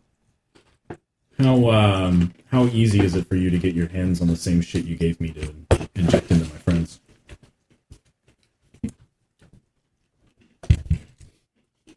There's a time when it would have been difficult, and I would have had to offer you at best a quid pro quo because the people we get it from would want something in return for it.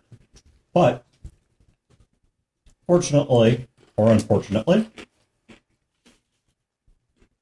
Junior's death has changed things. So now, I can get it for you. It'll just take us time to bring it to you.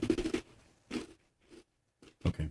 We need the other injections that we didn't take. The curative ones, you mean. Mm-hmm.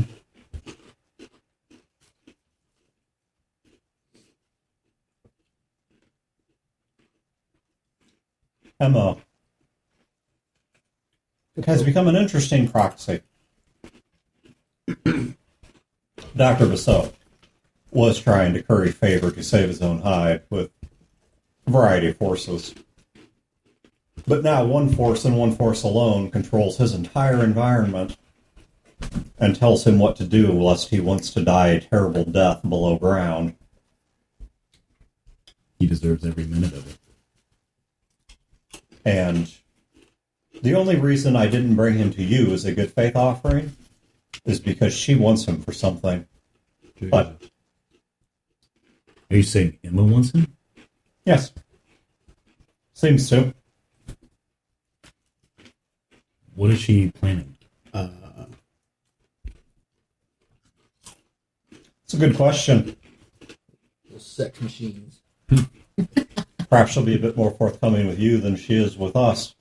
But in the meantime, I can tell you that she seems uniquely concerned about the welfare of the lot of you. That's because... And Dr. Basso has the means to craft some of these genetic treatments and the facilities to do it. I'm sure she can be persuaded to persuade him to create a technology that would cure you. She won't take much persuading. She's family. Yeah. I glare at Gil.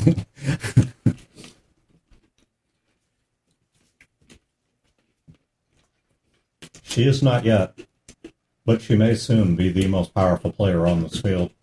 I hope for your sake she feels the same. Can you tell us more about her purpose? Junior is very vague. It involves a history that I don't think Junior knows. Or maybe even cared about.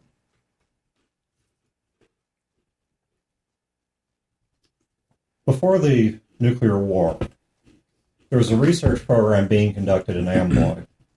The primary stressor on civilization at the time was a lack of available resources that could be gained, that were useful, that were clean, that would balm rather than complicate the world's problems. One of those experiments was an attempt to create a power grid whose technology, quite frankly, is beyond my understanding. But its nature, the way that it worked, the mathematics behind it was apparently so complicated and so fast-changing that they could not come up with a non-thinking system that was capable of keeping up with it. And so they made a program. And this program, at least to some extent, seems to have succeeded. Somehow it was brought into, it was repurposed by the military for uses in something called Aurora.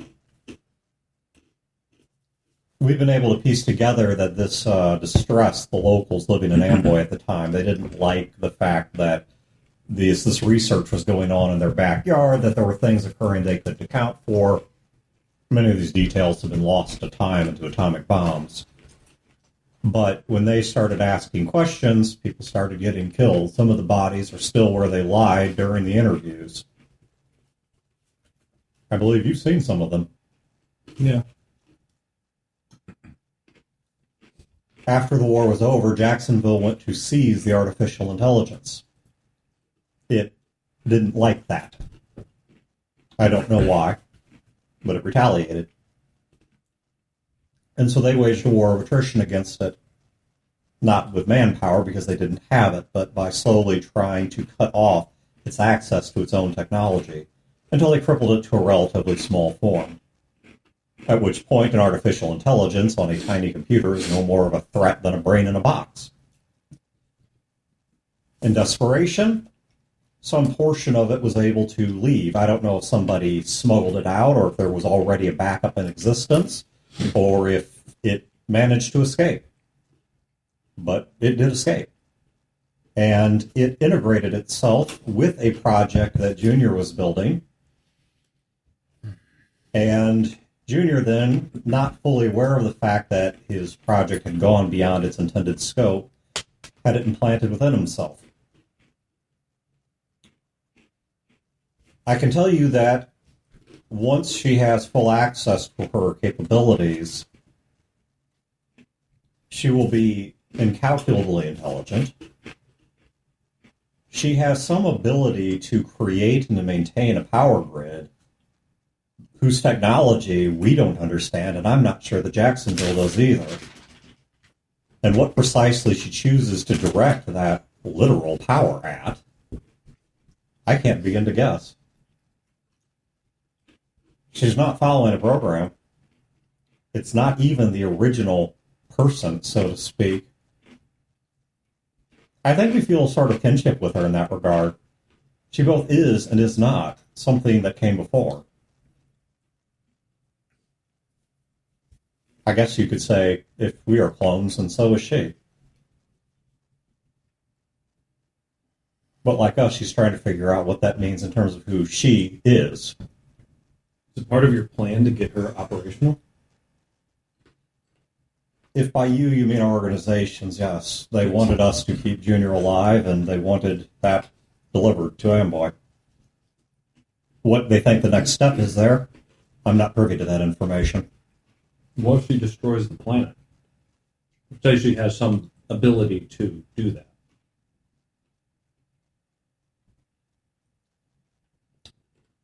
That's not exactly going to make the world a better place. No, well, So it seems like kind of a bad idea that happened. So, imagine we're playing cards. Mm-hmm. We're all holding them close to the vest. And then somebody comes over and very politely, gently takes your cards out of your hand, puts them on the table, and we all see that it's the winning hand. But now, let's just say we can, go through the deck and change our hands to be equal to yours. That's why Emma's a threat to Jacksonville, because she can take whatever technology they have, whatever information they have, and share it. Give everybody the same stuff. Somehow I don't think it'll be that easy. I don't think so either, but I think that's what they're afraid of. I also don't think it would lead to anything good. I mean, imagine if St. Louis had access to the same blueprints or plans that they have in Jacksonville for, I don't know, ray guns and lasers that shoot into space and missiles. And the technology alone isn't enough. The know-how alone isn't enough. You need the infrastructure to actually recreate all the components that lead there. Well, Emma can build infrastructure. We Not exactly. Emma knows how to build infrastructure, but Emma's not an army. Sure, but she can build one body, she can build 10. You would need a large, geographically diverse, and organized society in order to recreate that technology base. Who's to say St. Louis? The National Army has far greater reach than St. Louis does. What is the National Army? Is that Jacksonville's army? Southern Army. But what about What? Well, I mean, Gil asked that. Oh, you're actually asking No, that. yeah, Gil asked that and he throws out Jacksonville. And then, No, she would say, no. The Southern Army is an ideological-driven army that wants to recreate a form of a Republican government. they want to bring back the United States. But in as much as they realistically... Yes, so they're not so ideologically deluded as to think a one-for-one recreation is either good or feasible. Right. But they believe that the nuclear war was an aberration of the other successes of an integrated republic that once stood here, and therefore they wish to attempt to recreate that, to unify and to some extent homogenize society without erasing its complete individuality. They're not autocrats. So who of the players on this field knew about Emma and about whatever the hell is an Amboy? at least to some extent. Jacksonville, yes. Whatever the fuck your organization is, yes. The Southern Army? I don't think they do. So no. St. Louis? I don't think St. Louis knows either. Other people on your station would have known. They're now in Jacksonville's custody. I think there were other people on your station who also knew exactly what Aurora was, which is why Jacksonville wanted them either captured or killed. Okay, so time out. Now I have an out-of-character question. The pods we came down on, were those called Aurora? Yes, those were Aurora pods. They were cargo pods for whatever Aurora is. And we know that? Yes. Oh, yeah, it's painted on the side of them. Okay. Aurora 1 through 4. So the pods we came down, back in character, so the pods we came down in was called Aurora.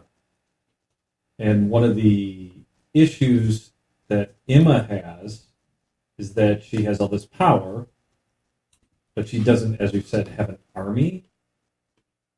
Well, I don't mean to imply she's seeking an army or that she's not. Well, she doesn't. But I mean, she cannot She doesn't have build asses. a society. Yeah, she doesn't have asses and seats. She doesn't have hands to turn knobs and flip switches. She sits there with all this power. She just sits there. But what if she had a bunch of shells that she could just control Right, herself? like those robots that came down in the pod, Yeah. I mean, like hearts. how many Fat Tony's here, right? Did he come down with the robots? No, he No, came, no, he was on the truck. He had the Yeah. truck. No, Scott came down with the robots. So I asked Scott here at Play Now, how many robots were on that thing?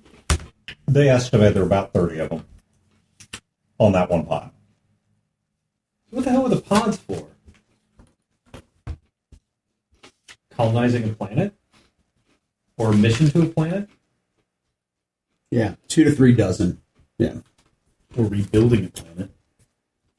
With robots? But it's too small. There's not enough. At the time. I mean, essentially, you just make more robots. How many space stations are there? There were once upon a time quite a few. You don't have to answer that Yeah, well, specifically. as of you guys evacuated, and you're only aware of 3 that were still in use. With Limbuscon, there are now 2 left. Okay. And were all the stations involved with Aurora? I don't think so, because the other 2 are still there. Was the moon involved with Aurora?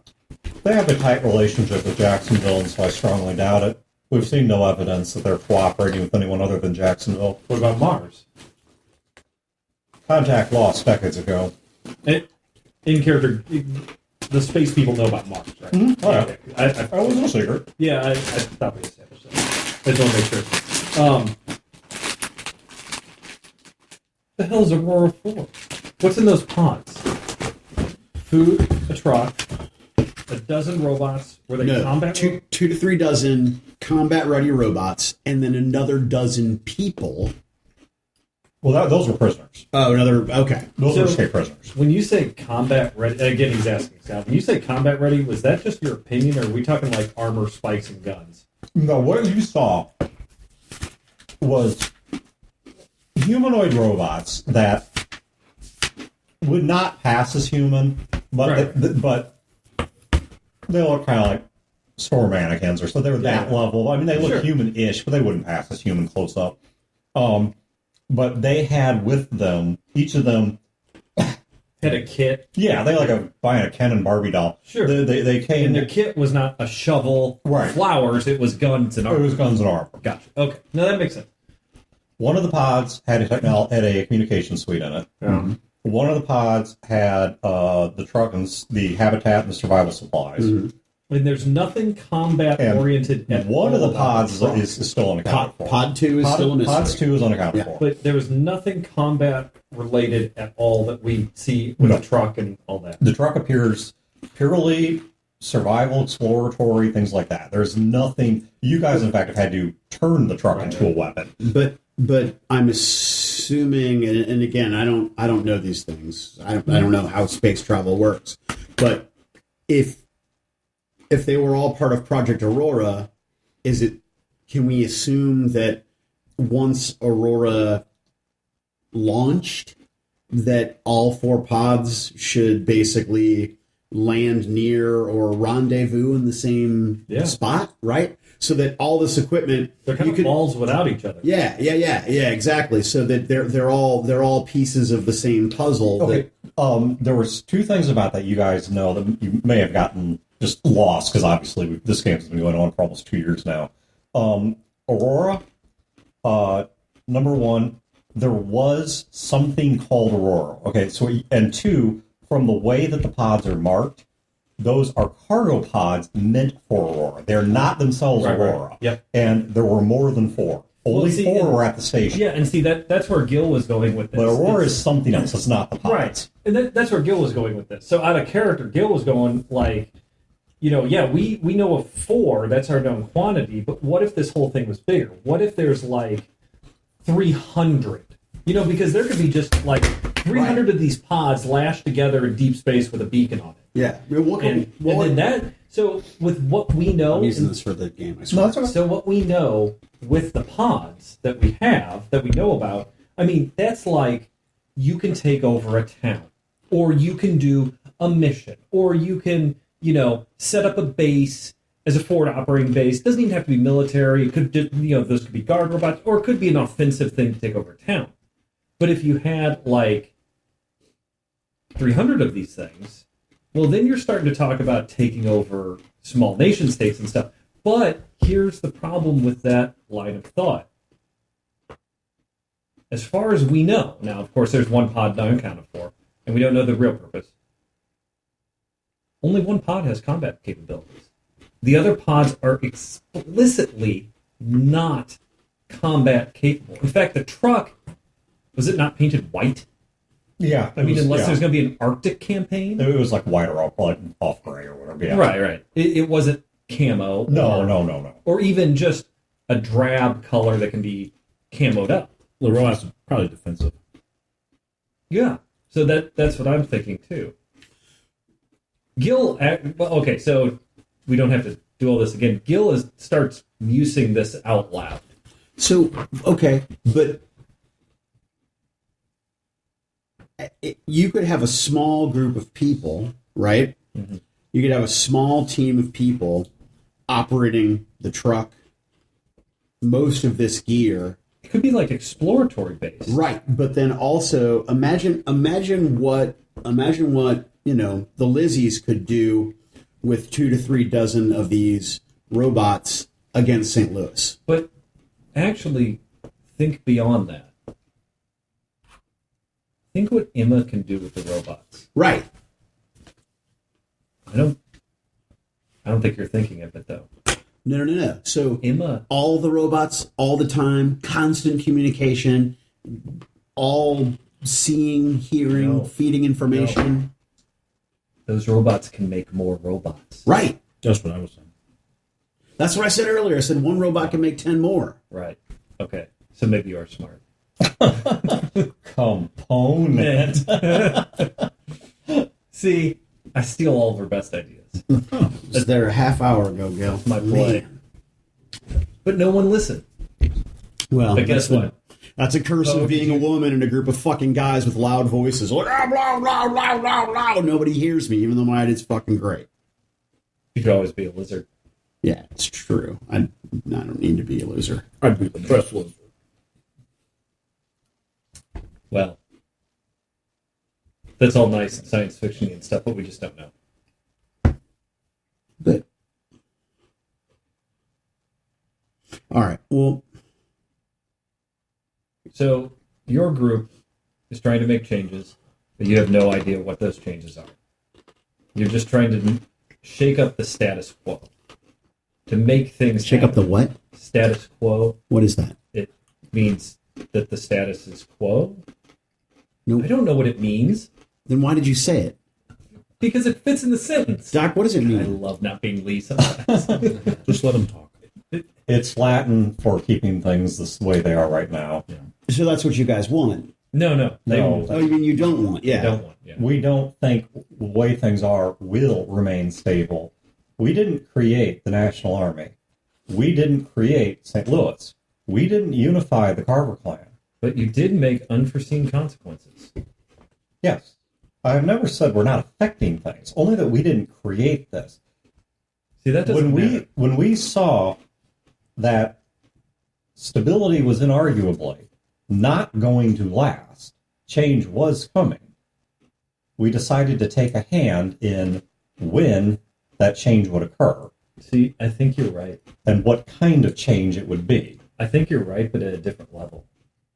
Yeah, sure, she's sheepdogging us. That's fine. Nobody just does things. There's a reason. And nobody says, well, everybody's sitting on their ass making money, enslaving people, eating people, growing food, making trade, living life, doing good things, doing bad things. We need to change it because not enough is happening. No one says that. People do things for reasons and goals. Yet, you say there is no goal. Make the world a better place.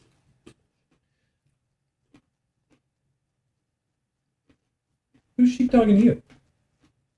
I mean, who's blowing her whistle? Yeah. That's the real question. I mean, you're trying to make the world a better place. Great. There are 2 leaders above me, 2 layers of leadership above me. Beyond that, I don't know. You know, right now, this point in history, you have a decision. I don't know that I do.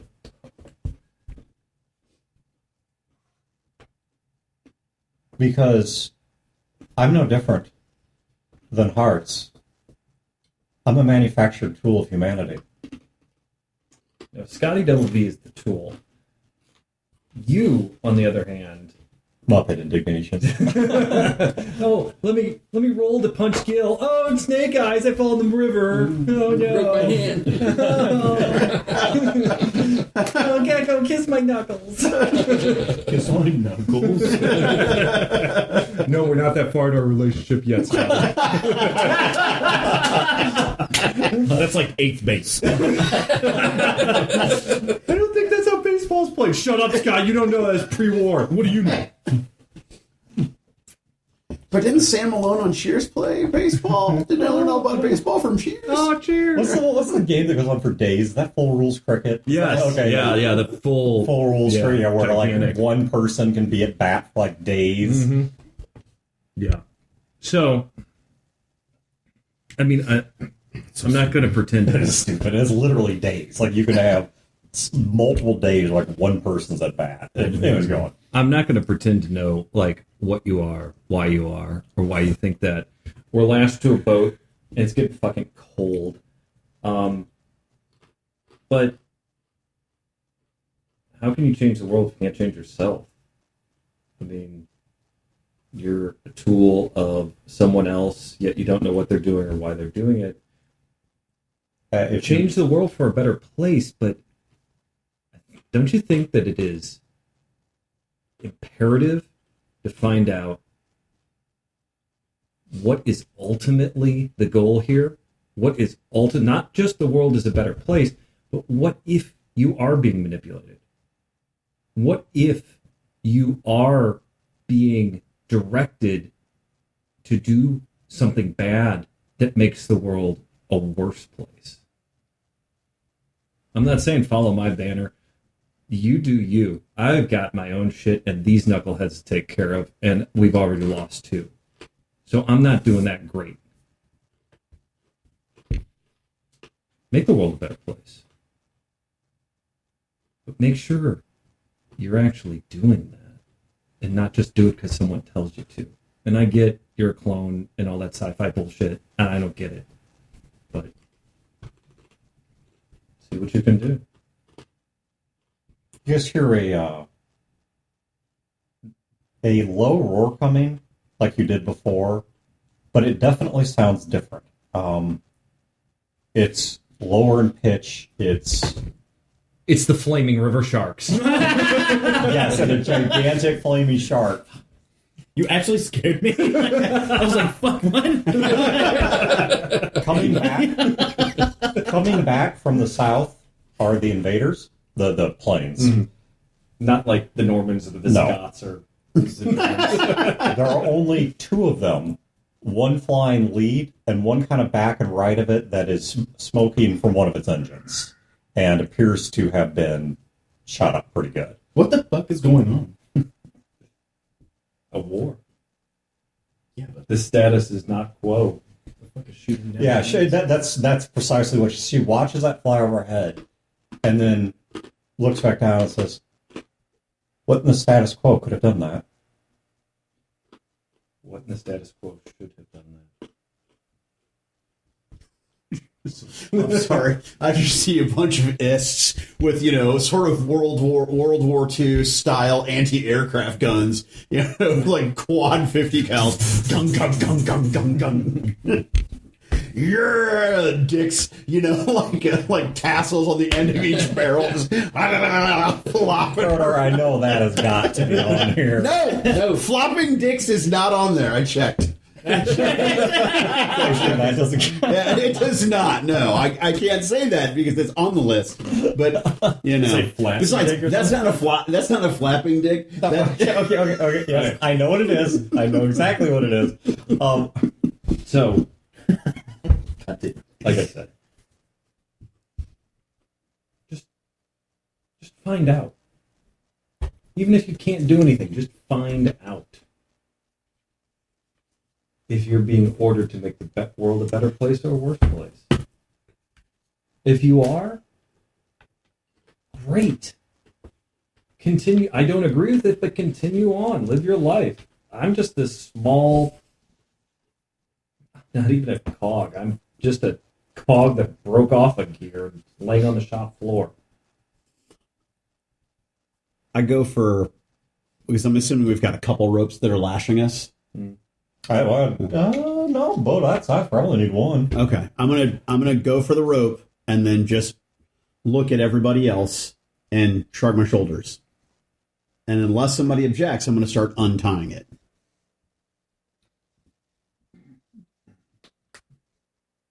Before you, she doesn't stop you. She says, I have a gift for you, not the one that you want. I'll have to organize that with Emma. And let's say out of character, we make all the arrangements. And Oh, there's no arrangement. No. She's going to get it and then try to find you. So it's sure she won't have a problem. But I just received word that you have been tailed here. Apparently, people that you killed in Festus had friends who are now lying in ambush for you somewhere near the place where the truck is parked. Do you have like a... It's in the goggles. They wrap around part of my head, yes. Can you tell Emma to tell Molly? Because I think that they can communicate with the truck and Molly should be on the truck. If that's the case, then they've already communicated because it's Emma who told us. Like I said. He looks at Poe with this sort of apologetic look in his eye. His family. Will you tell Emma that we said thank you for the warning? She can make it safe for you. She's done so much for us already. I'd hate to ask. And we also don't know what the consequences of that would be.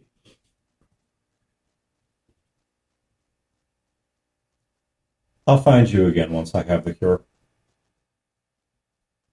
Thank you.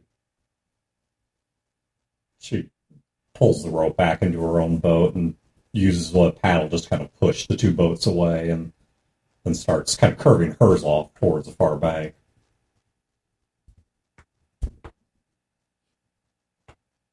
Tap my pipe ash out into the water using the side of the boat. That stuff will kill you. Yeah. A lot in this world will kill me. Ever heard a Game Master player question? Ever heard a gunshot echo? Not like the actual gunshot, but like if it's done in, like, in an open area or how it kind of echoes off the hills. Mm-hmm. Yeah. You hear 3 gunshots, just 1, 2, 3, echo like that. From what direction? Give me a perception check, because it's kind of, you guys are in a heavily wooded area, so it's kind of, I'll give Scott one as well. What? 18? Oh, you got it, never mind. It came from a little bit north. Oh, wow, you get another die, plus your perception. Nice. I'm sorry, moist. So that's a 15 plus your perception, so... Plus 6. Dan, my competence is situational awareness. Would that, that is your competence? Oh, yes, and yes, 3d6 is... Is it just sit rep? Is that what it is? Sit rep. That's right. 21. That is 19. Okay, so anyone who got an 18 or over, it came from a little bit north, same bank, so the west bank, which is what the truck is on, a little bit north of there. Oh, fuck. That's over by you guys' truck. Okay, so here's my lady boner. Is that Truck, yeah. Emma took control of the gun, knowing that we had limited ammunition, Oh, I hope and not. fired 3 rounds. Zap, zap, zap. I hope Could we so. tell? That gives me a lady boner. Could we tell if it was like a rifle or? Yeah, Oh, it was caliber. it was definitely not the underslung rotary gun of an attack So helicopter. yeah, so it wasn't like a No, 25 millimeter cannon or No. anything. Yeah, the U-10 Warthog comes. Right. Oh my god. No, it was definitely not the... All right. I'm telling you, one of the things in my spank bank is that scene with the little birds from Black Hawk Down, where it's just raining brass. So I just like to feel the brass just hit me, Like splash. Oh god, yeah, exactly. Yeah, like flash dance. Just oh, just the noise like. Oh, I have a boner right now. Thank you. Phenomenal. Prove it. At least small. The smell of powder makes me hard. So, We need to get back now. yeah. What kind of plan do we have for that, though? Or if they're looking to ambush us, we may walk right into them. That's the worst fucking ambush I ever heard. If you're gonna fire off now, Maybe they couldn't keep it in their pants. Also, you and your boys are, well, not you, but your boys are over there, so that's true. that's going to be a little... They don't keep it in their pants. No. Are we talking about guns still, or... You want to get it? We're gonna have to go back upriver. Everybody better start pulling. I hand Poe an oar. I got a note from my doctor. I'm still fucking gleaming. That's fucking... So that's Hold funny. up this note. Yeah. Gil shouldn't row. You signed Dr. Poe. Left-handed, it's also... Yep, that looks like mine. Yeah. Yeah, doctor handwriting, man. It sucks. All right, so I'll row, but I'm also going to kind of try to stay low as I can while rowing. Okay, you guys get back to shore. I'll assume you guys Good job, guys. somewhere near Well the truck. When you guys get to the truck, who'd you lose? So Pops, Arturo, you left Ethan, Well, look, or Peyton, and should we just roll Dr. up to Martin. the truck, or are we like Dr. trying Martin. to I was gonna say his name. Stealthify. fucking stealth in? Yeah, no, I think that trying to get back, using a little bit of that hot stealth on stealth action. Running in and going, "Hey guys, you okay?" I don't know if that's a good idea. Let me roll my one agility. No, you're staying. Like, we're gonna put you in some tall grass. We're leaving you alone to get ambushed. Green grass and high tides. Okay, when you guys, okay, well, where are you stopping your douche canoe? Like, I don't know. I'm not rowing nor am I tilling. I've got a note from my doctor. So. You're in charge of this fucking shit. He's the captain. About 300 meters from where the truck is. We'll go down. About south. Okay. So that way, because it was the gunshots were north of, estimated north of the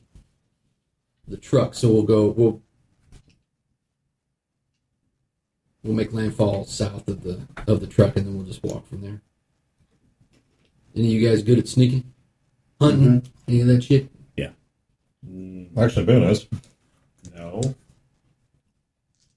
Who? Well, not, Oh, not Boone, Scott. I bet he is. He's fucking. Way to go, Wayne. You roll on behalf of Wayne, you fucking roll like Wayne. Hey, guys. I'm roll real high now. Boone's real good at hiding. He's hiding under a shit ton of rubble. Yeah. I laugh. I don't even know. Okay. Let's see if his perception does any better. Actually, it does. Holy shit. So he knows how bad he is. Holy shit! You just got these. You can't give him that. We're taking He's it got a away. line 25. That has to be written rules. You got 3 points shy of the best possible roll in the game, which is a 28. God damn. So he fucked up. He's like, his stealth is mediocre at best. Like any of you, if you were trying hard enough, could stealth as well as he is. However,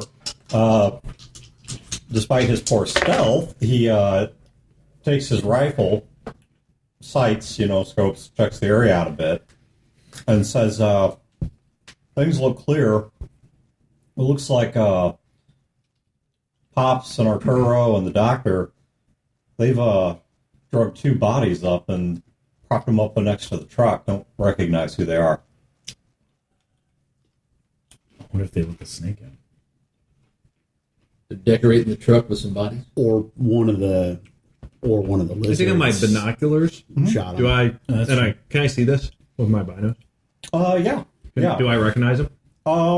It's a little hard at first because both of them been shot in the head. One of them is also shot kind of in about the clavicle. You just hear Gil go, ew.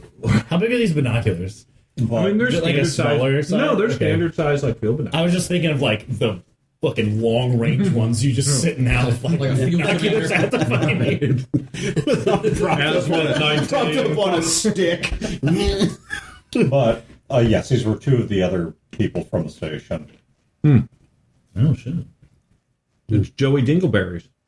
Joey Dingleberries. That's Tony's long lost brother. And I think that's Nancy Sam. Nancy Sam. What are these fucking names? I didn't name them. Talk to their parents. You fucking delivered them. That's probably true, actually. There's someone on a space station named their child Joey Dingleberries. I mean, I can't choose your last You name. shall be Joey Dingleberries, my pride and joy.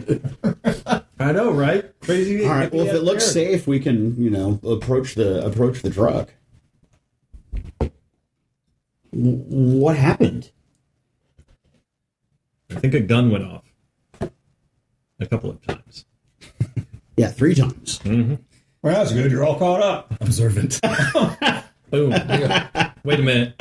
I said, there's only 2 shots. There's only 2 bodies. Where's the other one? Well, this fellow here, he got lucky and got shot twice. A 2 for 1. Get the shell out of here. I start going through his pockets. I'm like taking shit out. I'm just like useless stuff. I'm just throwing over my shoulder. Oh, what do you have? Some money. General survival supplies. I'm not Some looking to loot his. ammunition. Yeah, I'm not looking to loot his boots. I'm more looking for like anything of relevance or interest. Some ammunition. They do have their. Both of them actually surprisingly have their station IDs on them. I told you. Dingleberries. Station. Joey Dingleberry. I'll be damned. What is that? I toss you the. What's a Dingleberry? Well, this fucker here was. Now, I have a very hairy butthole, I know. Damn it, Robert. Butthole is on your list. Yes, it is. Damn it.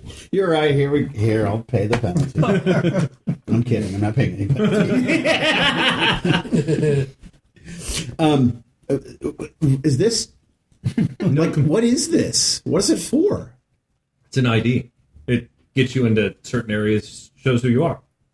Like a hall pass? Yeah. Only for everyone and everywhere. You do know that... Isn't that creepy? No. Everybody has to have a little pass that they carry around with their picture on it? Yeah, how else would you open up doors? I mean, I don't want somebody going into my living quarters. Well, you just have a key. Yeah, you're holding it. Yeah. Molly walks over and takes it from you. Thank you. Why are you taking that?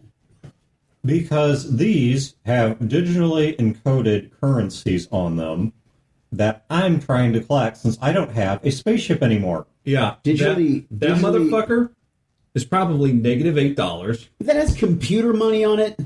Wait, is it real? Like, we have these and we've had them this whole time? Yeah, but we're I want to know how much money I actually Wait a minute. You guys are fucking with me. Gil takes out his card. It has computer money on it. Yeah. Sure, computer money. Bullshit. Whatever. Whatever. Well, okay. The next time you're What shopping, the fuck is computer money? Right?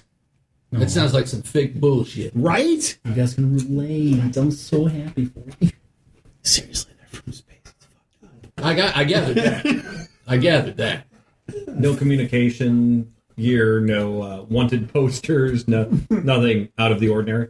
Just typical survival bullshit. yeah. One of my dirt shit, nothing. We're in the middle amount. Okay. Let's see how Molly's doing in terms of. All right, let's see how much money Gil has on his card. Can I just spend a bullet to have a shit ton? Not much. Average. I mean, Spend a bullet to add a d6 to your roll. Can I spend one of Wayne's bullets? I mean, it's never going to be used. I got just it. want to That you have know a bunch of money of. on there. Well, maybe, yeah, I guess. but don't you want to know? I'm from a wealthy family. I feel like I know. Yeah, but nobody was putting money on your books. No? I mean, I already had the money. Maybe you had a lot of fines. I hope not. And that was all that student debt. Right.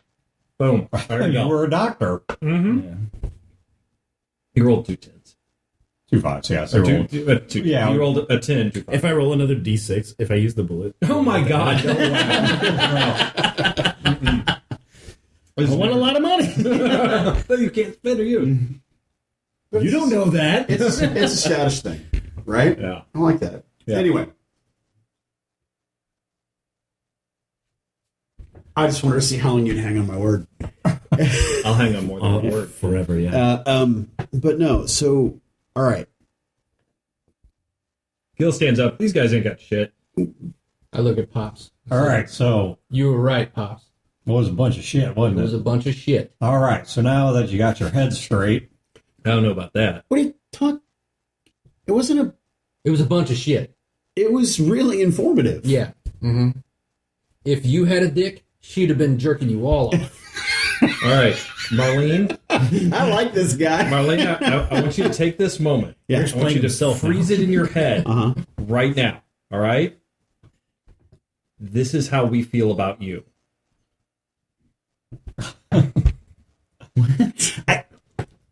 I mean, was that deliberately designed to No. hurt my feelings, or are you trying to get me to relate? No, I'm trying to get you to relate.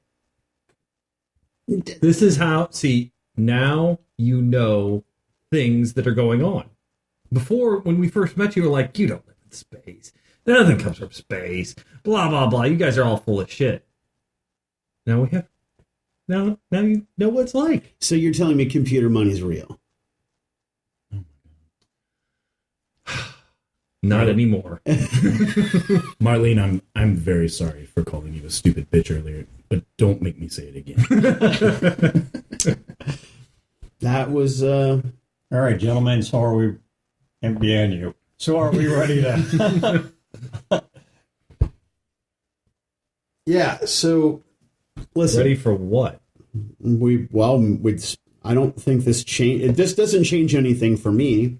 We still go to meet the Southern Army. We still try to find out what the Southern Army wants from us. We still try to find out what we can about the Southern Army and about their objectives.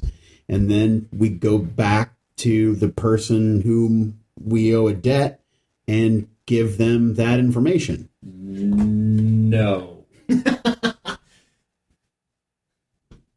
That was Poe actually laughing at. Why?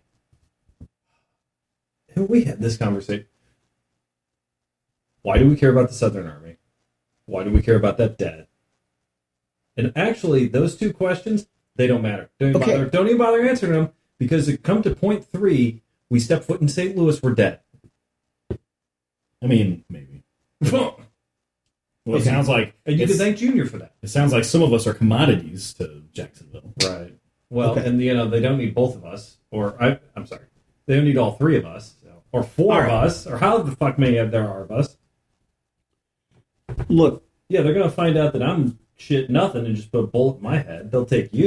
You'll see your family again. Pictures of them as you're in prison. I'm not gonna look at that. I'm a liar and a cheat, but I don't think I said that. We made a deal. I don't think anybody thinks that either. We told him that that's what we were going to do. You're honest to a fault. You're a very sweet person. They're jerking you off again. You know what I like about ants? Oh boy. They're not horses. I mean, you can't argue with it. Let him finish. But look. Wait. There's more. There's wisdom in his words. we made a deal. They're not horses. Which, you know what that means? No. An ant has never taken a big old massive stinking horse shit. Gil's just nodding solemnly. So, now that that's out of the way, and how? Why don't we do something good? You don't feel any obligation to keep your word to that man? No. But he helped you. I'm trying to help you right now. Much like this fucker, for his own purposes. No, I'm trying to help you help somebody else. That ain't me. Oh, that's fair. I'm sorry. Look, I told you that I would do what I can to get you replacement tires for your bike. And I'm going to do that because I told you I was going to do it. I told that man that I was going to get that information and I was going to bring it back. God damn it, we're on the brink of World War IV and you're fighting for fucking tires? This is what happens when you're too good for the world. I'm not too good for the fucking world. It's just that there are some things matter. You give somebody your fucking word, you keep your word. That's important. How have you survived this long? Okay. I don't give people my fucking word. That's a good point. Let's play this out here. We go and do what with the Southern Army? Okay. We go, we find we have a job opportunity with them. We find out from them, what job is it that you're interested in us doing? Great, wonderful, that's great. That sounds really dangerous and intriguing. Oh, sounds really profitable too. I tell you what, we're going to go think about it for a while. Then we get back up to St. Louis or outside St. Louis. We get word to Winslow. Winslow comes outside St. Louis. He meets us. We give him the information. Boom, debt paid. Does the Southern Army work for Jackson? No. How do you know that? Because layers and layers and layers of moving parts to this whole game. So are they manipulated by Jackson? Yeah. What if we run into an officer who is an agent of Jackson? What if we run into somebody who is vaguely aware that space people are wanted? And we drive in that big-ass fucking truck right into their camp. This is important to me. I'm sorry, Marlene. I understand that. We'll die. Don't make me break my word. I'm not the boss of you. Oh, it's like that. I'm not in charge of you or anyone else. So you're not going to help me.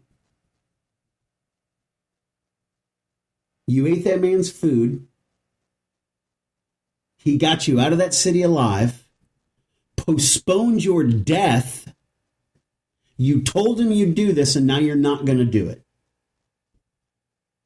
That's a shitheel move, Gil. Have you met me? It's not who you are. Because I've gotten to know you. It's not who you are. We'll die. It's a bad move. Wait. They'll kill us. We can't get anywhere near St. Louis anymore because of Junior. It wasn't my plan. I didn't want it to go down like that. I didn't even want to go to St. Louis. All right.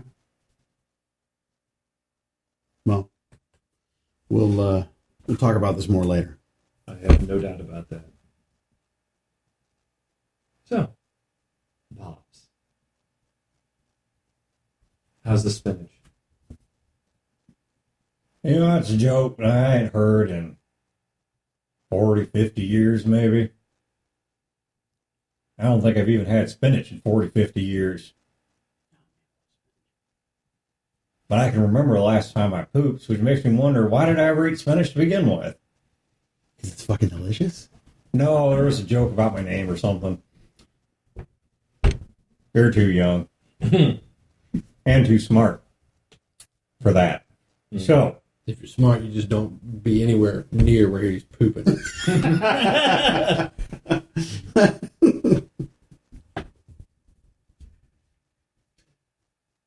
here's my deal. Because everybody's offering you deals, I guess, so here's mine. Yes. Why don't you help me save some kids' lives? But we could get killed. Sure could.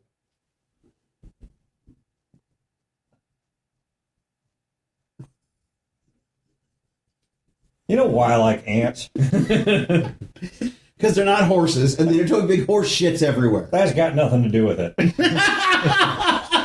God damn it. Completely irrelevant. Keep up. Because ants don't fucking talk. Wow. Oh, no. Let's hear it. Let's hear it. Let's hear it. So the same people that have been yanking your chain were yanking the chain of a group of boys that I was responsible for. Sorry to interject. No disrespect. Boys, are we talking like 6-year-olds or are we talking? Oh, I'm an old man. 20? It's a See, figure of speech. yeah, see, that's what I figured. I just want to make sure. I don't know, maybe in their 20s. Oh, boys. Yeah. Kids. So, same people that were yanking your chain yanked their chain, except they got yanked in the other direction. Whereas you guys seem to be helping the National Army, they ended up more or less helping St. Louis. And now they're in way the hell over their heads, and they're stuck down in the middle of a literal war zone out in Cape. I tried to save them once, and, well, Arturo and I here, things didn't go right. They kind of got fucked up, and that's how they ended up in all that. And I feel mighty responsible for that. I feel like, you know, when you can't change the big things, you look for the good you can still do in the world. And so there's a group of them boys down there in Cape, and well, I'd like to try and save them. But given all that's going down on there and whatnot, I'm going to need some extra hands, and, well, our canoe ain't quite so bulletproof as your truck. All right. Here's what we're going to do. Were we not just talking about not doing exactly what he's asking us to do? All right. I fucking hate you, Marley. Here's what we're going to do. It's a great Gil fucking compromise. We're going to go south. The reason why we're going to go south is we can't go fucking north anymore because we'll get shot as traitors or some bullshit. We're going to go south. That's where your fucking Southern Army is. We obviously won't be able to miss them. I don't know about driving into their camp and talking to them, but they'll be there. You'll be able to take some notes and hopefully not get shot as a spy. We take a look at these kids, pull them out of whatever shit they're in, because I'm sure they're up to their eyeballs in it. And the reason why we do that is not for this motherfucker or for the kids, but because they know the other side of the coin. The other animal group. We get a line on them, we find them, we ask them some questions. We take your little notes that you take, and hopefully don't get hung over. We give them to the kids we pull out of the shit. We'll give them to these gentlemen, who I assume will eventually go back up to St. Louis. And pass your note on to your friend. Promise kept. Kids saved. Questions answered. A great Gil compromise. Does he always talk like that? No. Yeah. You mean, is he normally rational and reasonable and looking at the big picture? Yeah. As long as I've known him. I guess I'm just getting to know him.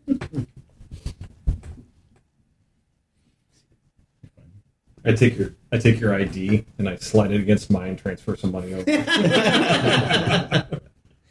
It does not work that way. That's bullshit. Yeah, they don't actually have to touch this; they have to get near each other. You're so full of shit. Yeah, and I actually materialize coins out of nothing from behind your ear.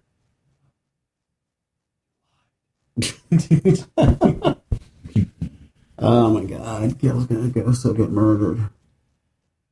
So you guys stew on that. Well, Gil is going to go take a nap because all I hear is a thundering in my head. And Gil turns around and climbs up into the truck.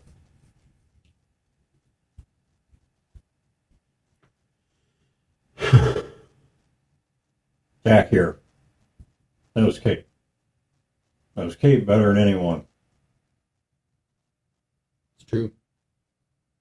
I lived there most of my life. They respect him there. Well, I wouldn't go that far. They won't shoot me. Well, maybe. Some ex-girlfriends, Jack? No. Nope. Just old friends.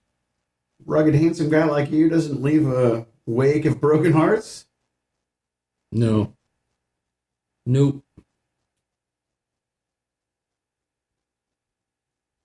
Just old friends. That's all I want to say. That's loving it.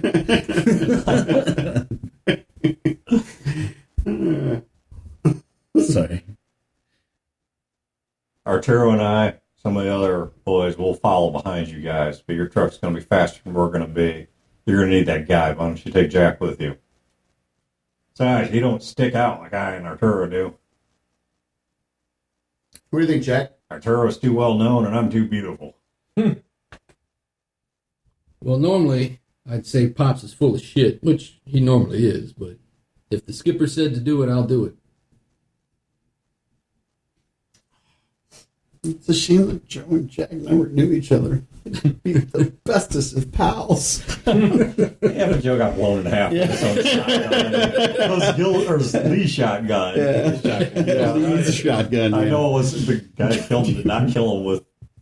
He killed him with one of the party's guns. I remember that. Yeah, with Lee's I forget the shotgun. guy's It's name, though. fucking the only time that gun gets fired is to kill Joe. Son of a bitch.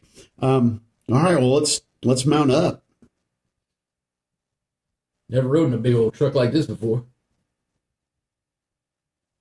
Shotgun. You want to sit on my lap? Damn it. I can grab it. What? Sure, why not? You know how to drive? No, I don't know how to drive. Who's your driver? Tony. Yep. Me and Sally here, we got this whole thing on lockdown. You should have given him shotgun so they could continue their conversation. Yeah, and then I drive a little bit in case of emergency. Tony, comments? One, forget about it. Two, I got all the help I need. Because see, if I get tired, Sally just reaches up with her little paws, and she takes the wheel for a bit, and then I kind of come back to. I'm like, oh, hey, what do you know? Sally can drive.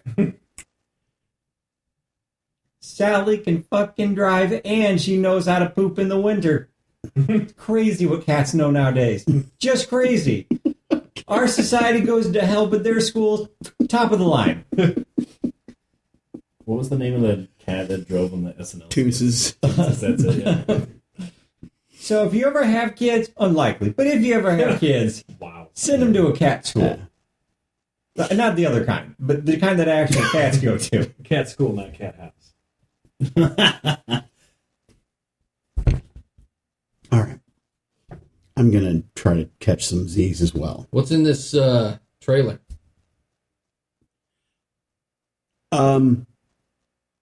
Actually, speaking of which, they probably have the back of the trailer open as they're putting the two bodies back there. So, You sleep better not knowing. yeah. Okay. It's like the Exploits 11. I don't know what that means. You ever It seen, means you sleep better not knowing. Okay. you've seen a snake, right? Sure. 11? Black Who takes snakes. that too? Yeah, those old. You ever seen a really big tree with all its branches blown off? Sure. Now imagine a snake that size. Well, I don't think Lovin was quite like that. I mean, he was... It's a big fucking snake. Big fucking snake. I'm not bullshitting you. It's a giant snake. A gigantic fucking snake would be the most believable thing. Spacemen and giant snakes. What the fuck am I getting myself into? A van. If you ever shut the fuck up. God. Somebody fucked up your motorcycle. Then. Yeah. That's Gil's a motorcycle. That story's Yeah, I fucked it up. hilarious. Let me tell it to you again and again and again. Please do. Seriously though, Marlene's gonna, kick back her chair because I know that they fold into a bed and she's gonna try to get some sleep. Okay, so you guys pick up from there and start heading toward Cape. It's a little earlier than normal, but I don't know the arrival in Cape is going to be like it's going to open a whole new can of worms, not close one. Mm-hmm. So, comments on this game, I'll give you my internal thoughts in a moment. I personally really enjoy, and I'm not pandering, I swear, but I really do enjoy a game master plot dump. I do. Yeah. Sometimes it's needed. Yeah, no, it was really well done. Your notes were great. I thought it was neat because we've been flying in the dark for so long, right? Mm-hmm. So it's almost like sometimes you feel like you're lost at sea, and then you're like, oh shit, there's the North Star.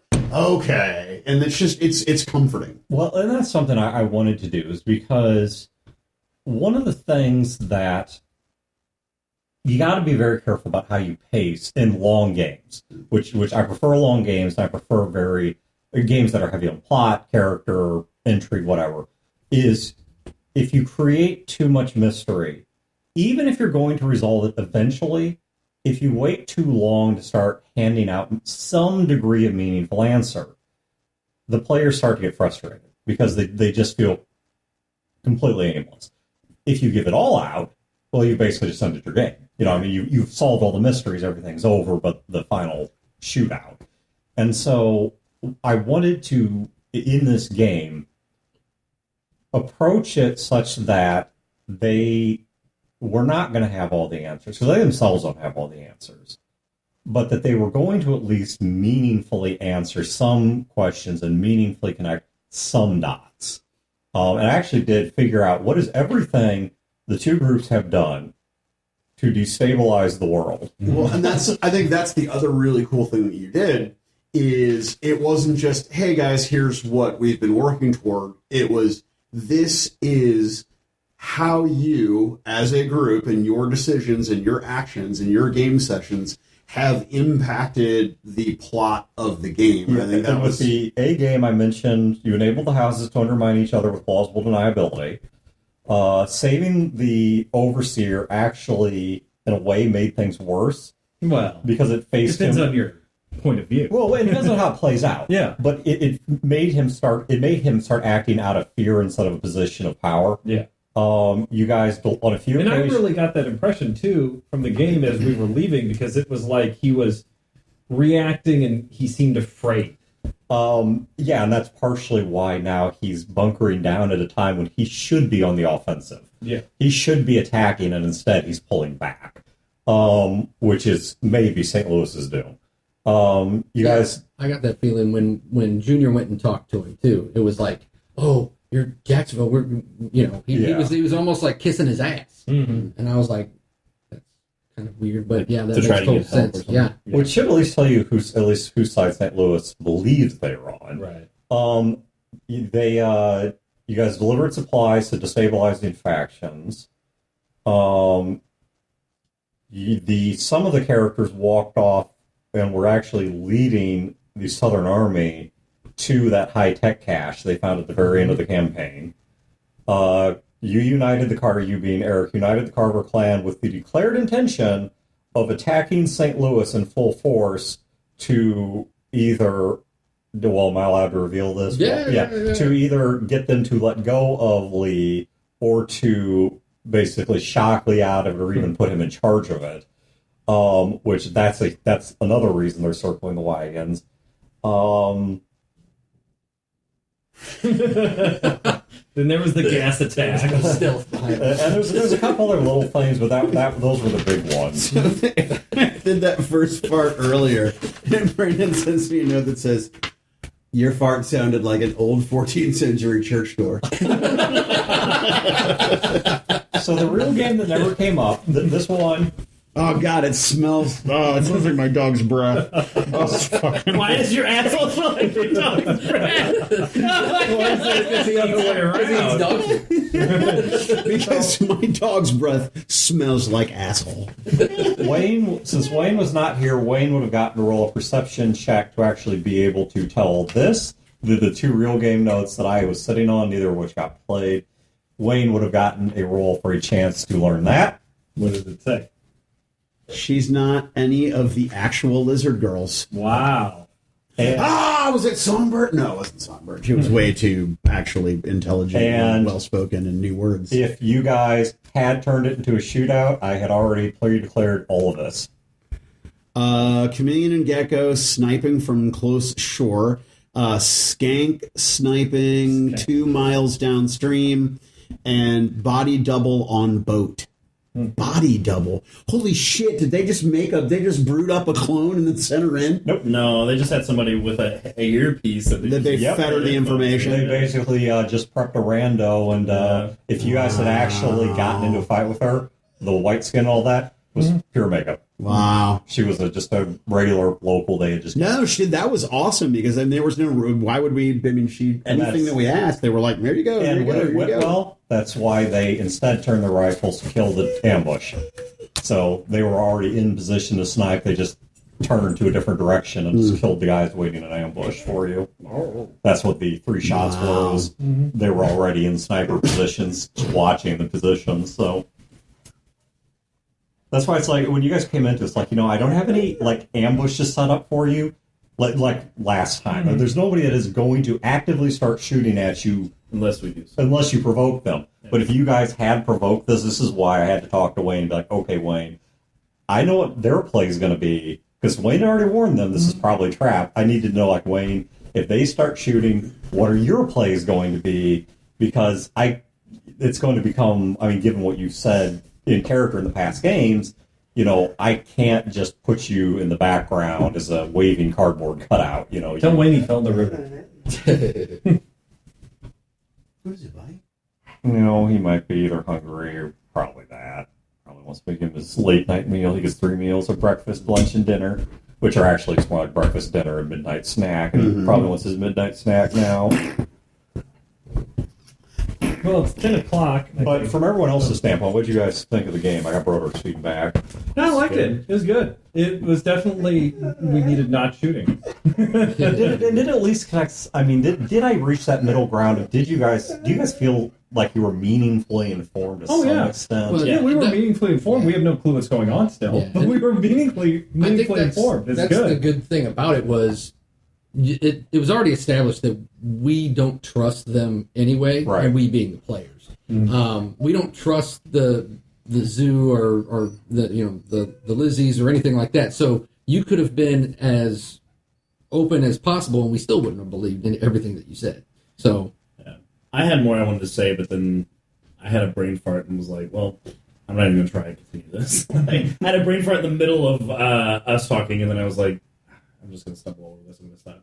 Well, and I'm not done with the reveals. I mean, obviously, I will continue to pull back the curtain as the campaign goes on, and there are what I wanted to establish, and I think this is something you guys may not appreciate yet, but will appreciate later, is what she gave you as a framework within which to start interpreting and understanding events. Yeah. That if you at least understand that Emma is significant, Aurora is significant, Jacksonville is significant, what's at stake is, can somebody destabilize the world to the point that it forces Jacksonville out of its shell, or they no longer believe that they are the sole superpower? Well, I mean, even us landing, they left their shell. Yeah. I mean, that was a significant thing. And I think, I don't know if our characters really realize that it's a significant thing, but because it's more of why us?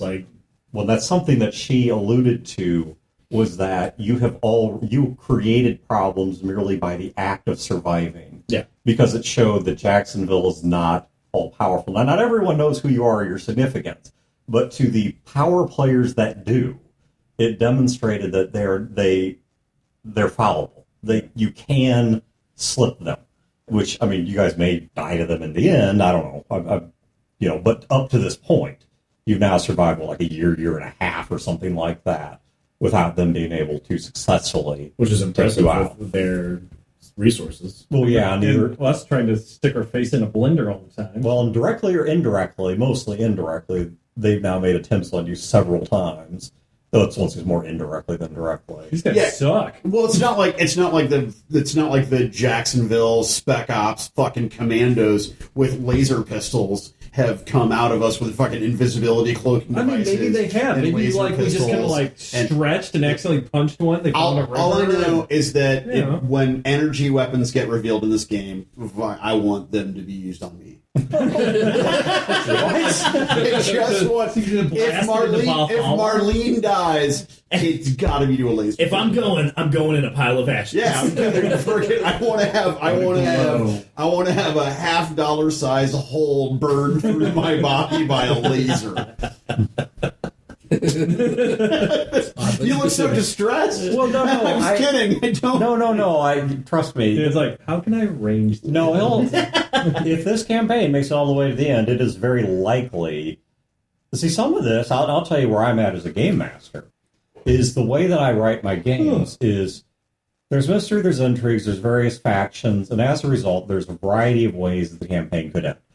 There is not, per se, the bad guy that has to be defeated. Jacksonville has its good points and bad points. More like ideas, really. Yes, it's ideologies. In the case of Jacksonville, the only one direct attempt they made on you was the aerial attack. Everything else has been people trying to say, well, if I kill them, I can curry their favor and get treated for my gingivitis. Well, Jacksonville tried to destroy the space station. Yes, but then you also do know that the reason it was evacuated is Jacksonville ordered its evacuation before its destruction. The fuckers on board left you behind because they didn't want to deal with trying to share escape pods with murderers. Right. But they, Jacksonville, and this was already real. I support the decision. Jacksonville sent. I didn't murder anybody directly. But Jacksonville gave them an evacuation order. Right. So they did not just destroy the station. Right. They said, we want the people off because we're going to destroy it. They dropped leaflets that said, fucking, 2 days from now, we're going to bomb your town. You guys just got fucking get out. left out of the loop on that. So pretty shitty. But I try to set up these games such that there are a variety of factions that you could agree with or disagree with, and as a result, there's a variety of ways this game can end. This is going to be very Fallout New Vegas in that you can help the Legion win, you can help the NCR win, you can help Mr. House win, or you can help you can be the wild card and try and come out on top yourself. There's a whole bunch of ways this can go. So I can't tell you what the end of this campaign looks like. Except to say I know who the players are, I know what each of them wants, and my goal is to make sure that you guys at least feel like as you get closer and closer to the major decision points, at least feel sufficiently informed to make those calls. So that's where I need you guys to help keep me straight, is that if you're feeling frustrated by something in the game, then, let me fix that before it's like, fuck this, I don't. Yeah, I mean, and with Gil though, I don't feel frustrated at all because he's not like Lee. He's not like where he is the center of all the machinations. It's like I said in the game. He's a broken off cog on the floor of the shop. So the fact that he doesn't know anything is fine. Fine with me. I was definitely getting frustrated with being toyed with. Yeah. Well, and that was Gil's motivation in confronting the Lizzies was he doesn't care about the world. He doesn't care about making the world a better place. Bunch of bullshit. Stop fucking with my friends. And that's really he wants a larger everybody stop fucking with his friends. I think this somewhat came across, but the point that the Lizzies were trying to make to you is the change is inevitable. Pick a side. Right. And they weren't even saying pick our side, but it was more you cannot stop what's coming. We'll leave you alone. But you have to pick a side.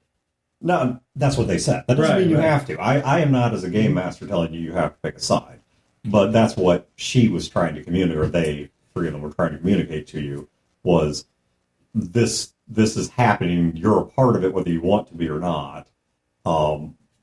You got two choices, which is either genuinely run and hide or pick a side. Kind of wandering along the middle of no man's land is just making your life and the general situation worse. Yeah. Because some of the changes that have occurred, they did kind of they'd either fully or partially manipulate you into. Some of them they didn't. Mm-hmm. Some of them you guys did all by your lonesome. Yeah, destructive beasts all on our own. I blame Marlene for all of it. Oh, baby girl. Why can you do that, baby? Yeah, well, I mean, the thing is that Marlene is always looking for the bigger, better deal, and all of this abuse is just going to make So Gil was her trade up from Dunk? Yes. Wow. I mean, Dunk was a piece of shit. So. And when I leave, I'm not going to feel as bad about it because you treat me like garbage. Eric, I know some of does not treat you like garbage. I realize this was kind of an unusual game from your standpoint because of the fact new character and also new characters on the outside of the conversation that was occurring. Right. What do I need to do in Pursuant games to get you off the bench? Well, I think for the most part, I wanted to play him kind of a standoffish because he didn't have a dog in the fight, but he couldn't just sit by, and that's why I interjected when I did, because Jack's not the kind of guy who's going to just sit there and listen to people, manipulate other people, and so that's why he was like, she's pulling your strings, all that other stuff. Just listening to how everything went, I was trying to listen to what everybody said in character, so that way, how it would mold how Jack thinks, and from his standpoint, Jack realizes that these are probably pretty good people, and they're not necessarily crusaders and whack jobs like the Lizzies and all that stuff. So, with his own motivations, he could see working with them. I don't think you have to do anything specific to get me more involved, because I know where he's come from. I know where he wants to go. So, and just the little bit of exposure, like an in character, he would look at Pops and go, "I know why you put me with these people," that kind of thing. It's like you knew I needed something like this, So I was also hoping that, and I'm glad that you guys are going this direction. I was also hoping that if the things start moving back towards Cape, that would create more obvious hooks for you. Sure, I love the guilt trip Marlene was laying on Gil. Because at first I was really resisting it, but man, at the end there, you really laid the guilt. You know why? Because Marlene has never asked for a fucking thing. Yep. Oh, Not a goddamn thing. Not a thing. And yeah, that was great. Except cigarettes. Sorry, shitterettes. Shitterettes. Yeah. Yeah, and that's what, because I was trying to figure out, and I know you don't run a game like this, but it's like, obviously that's where we are supposed to, in a very general sense, supposed to be going. Obviously, we can go anywhere and do anything, and there's plot that will happen. But really, that's where the story was. No, and I'm a firm believer in the adventures over there. That's where we should go. Sorry. No. You could have seen. So I would have had some idea of you will encounter significant plot if you would at least pick any one of 3 destinations. All 3 of these, it's like, okay, I can give you a significant plot without having to rethink the game. St. Louis, Cape, or if you guys had continued south to go try to find the original, Blackbird. Mm-hmm. So the defected zoo member, why she defected and why she's so afraid is probably because she knows things she's not supposed to. So any of those 3, plus that would have given you, where she's at, she's much closer. She lives inside of the National Army's territory. Mm. So you would have gotten a much better sense of what their society looks like, what their issues are, what their good and bad is, and who are the movers and shakers there.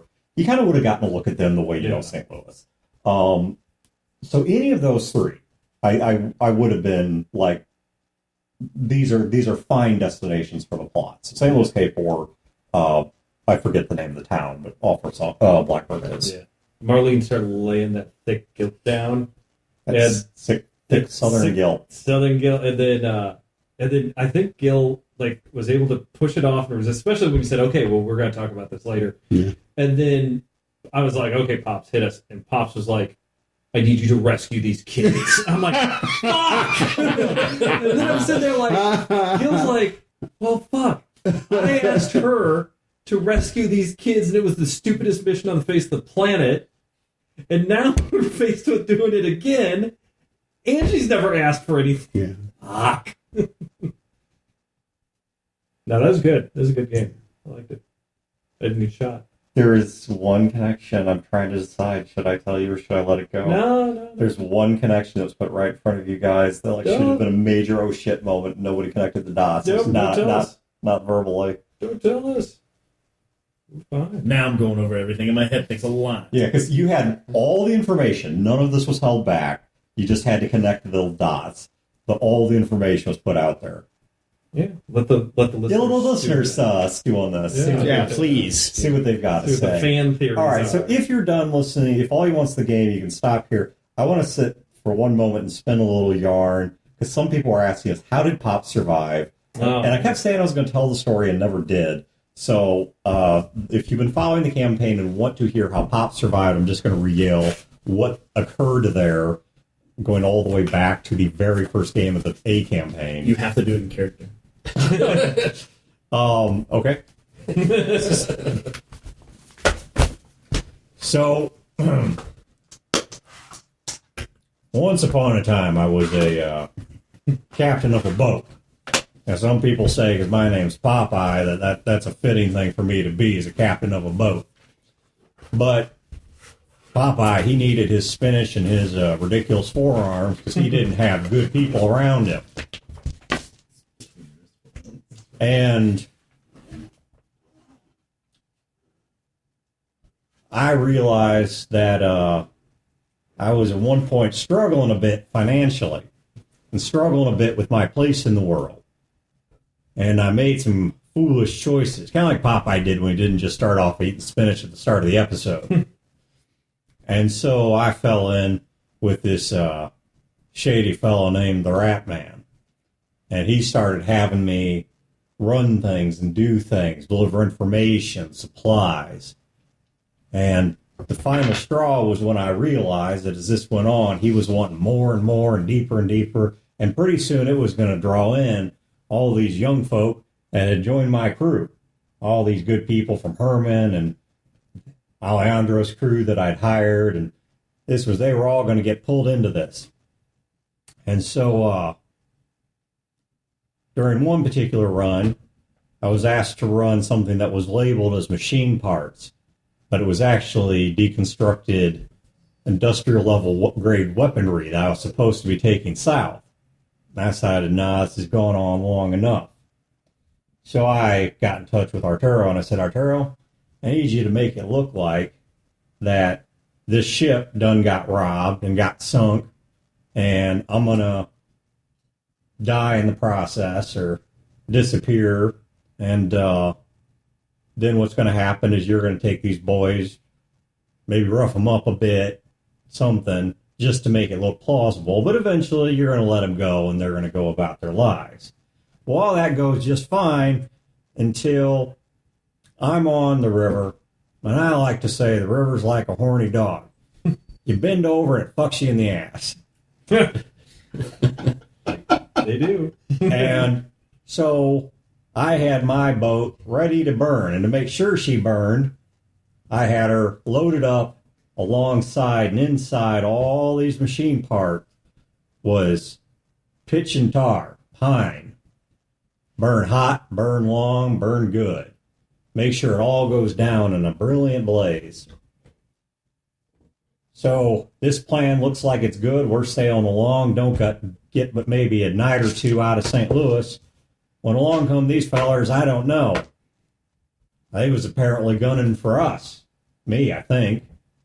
Don't know for sure.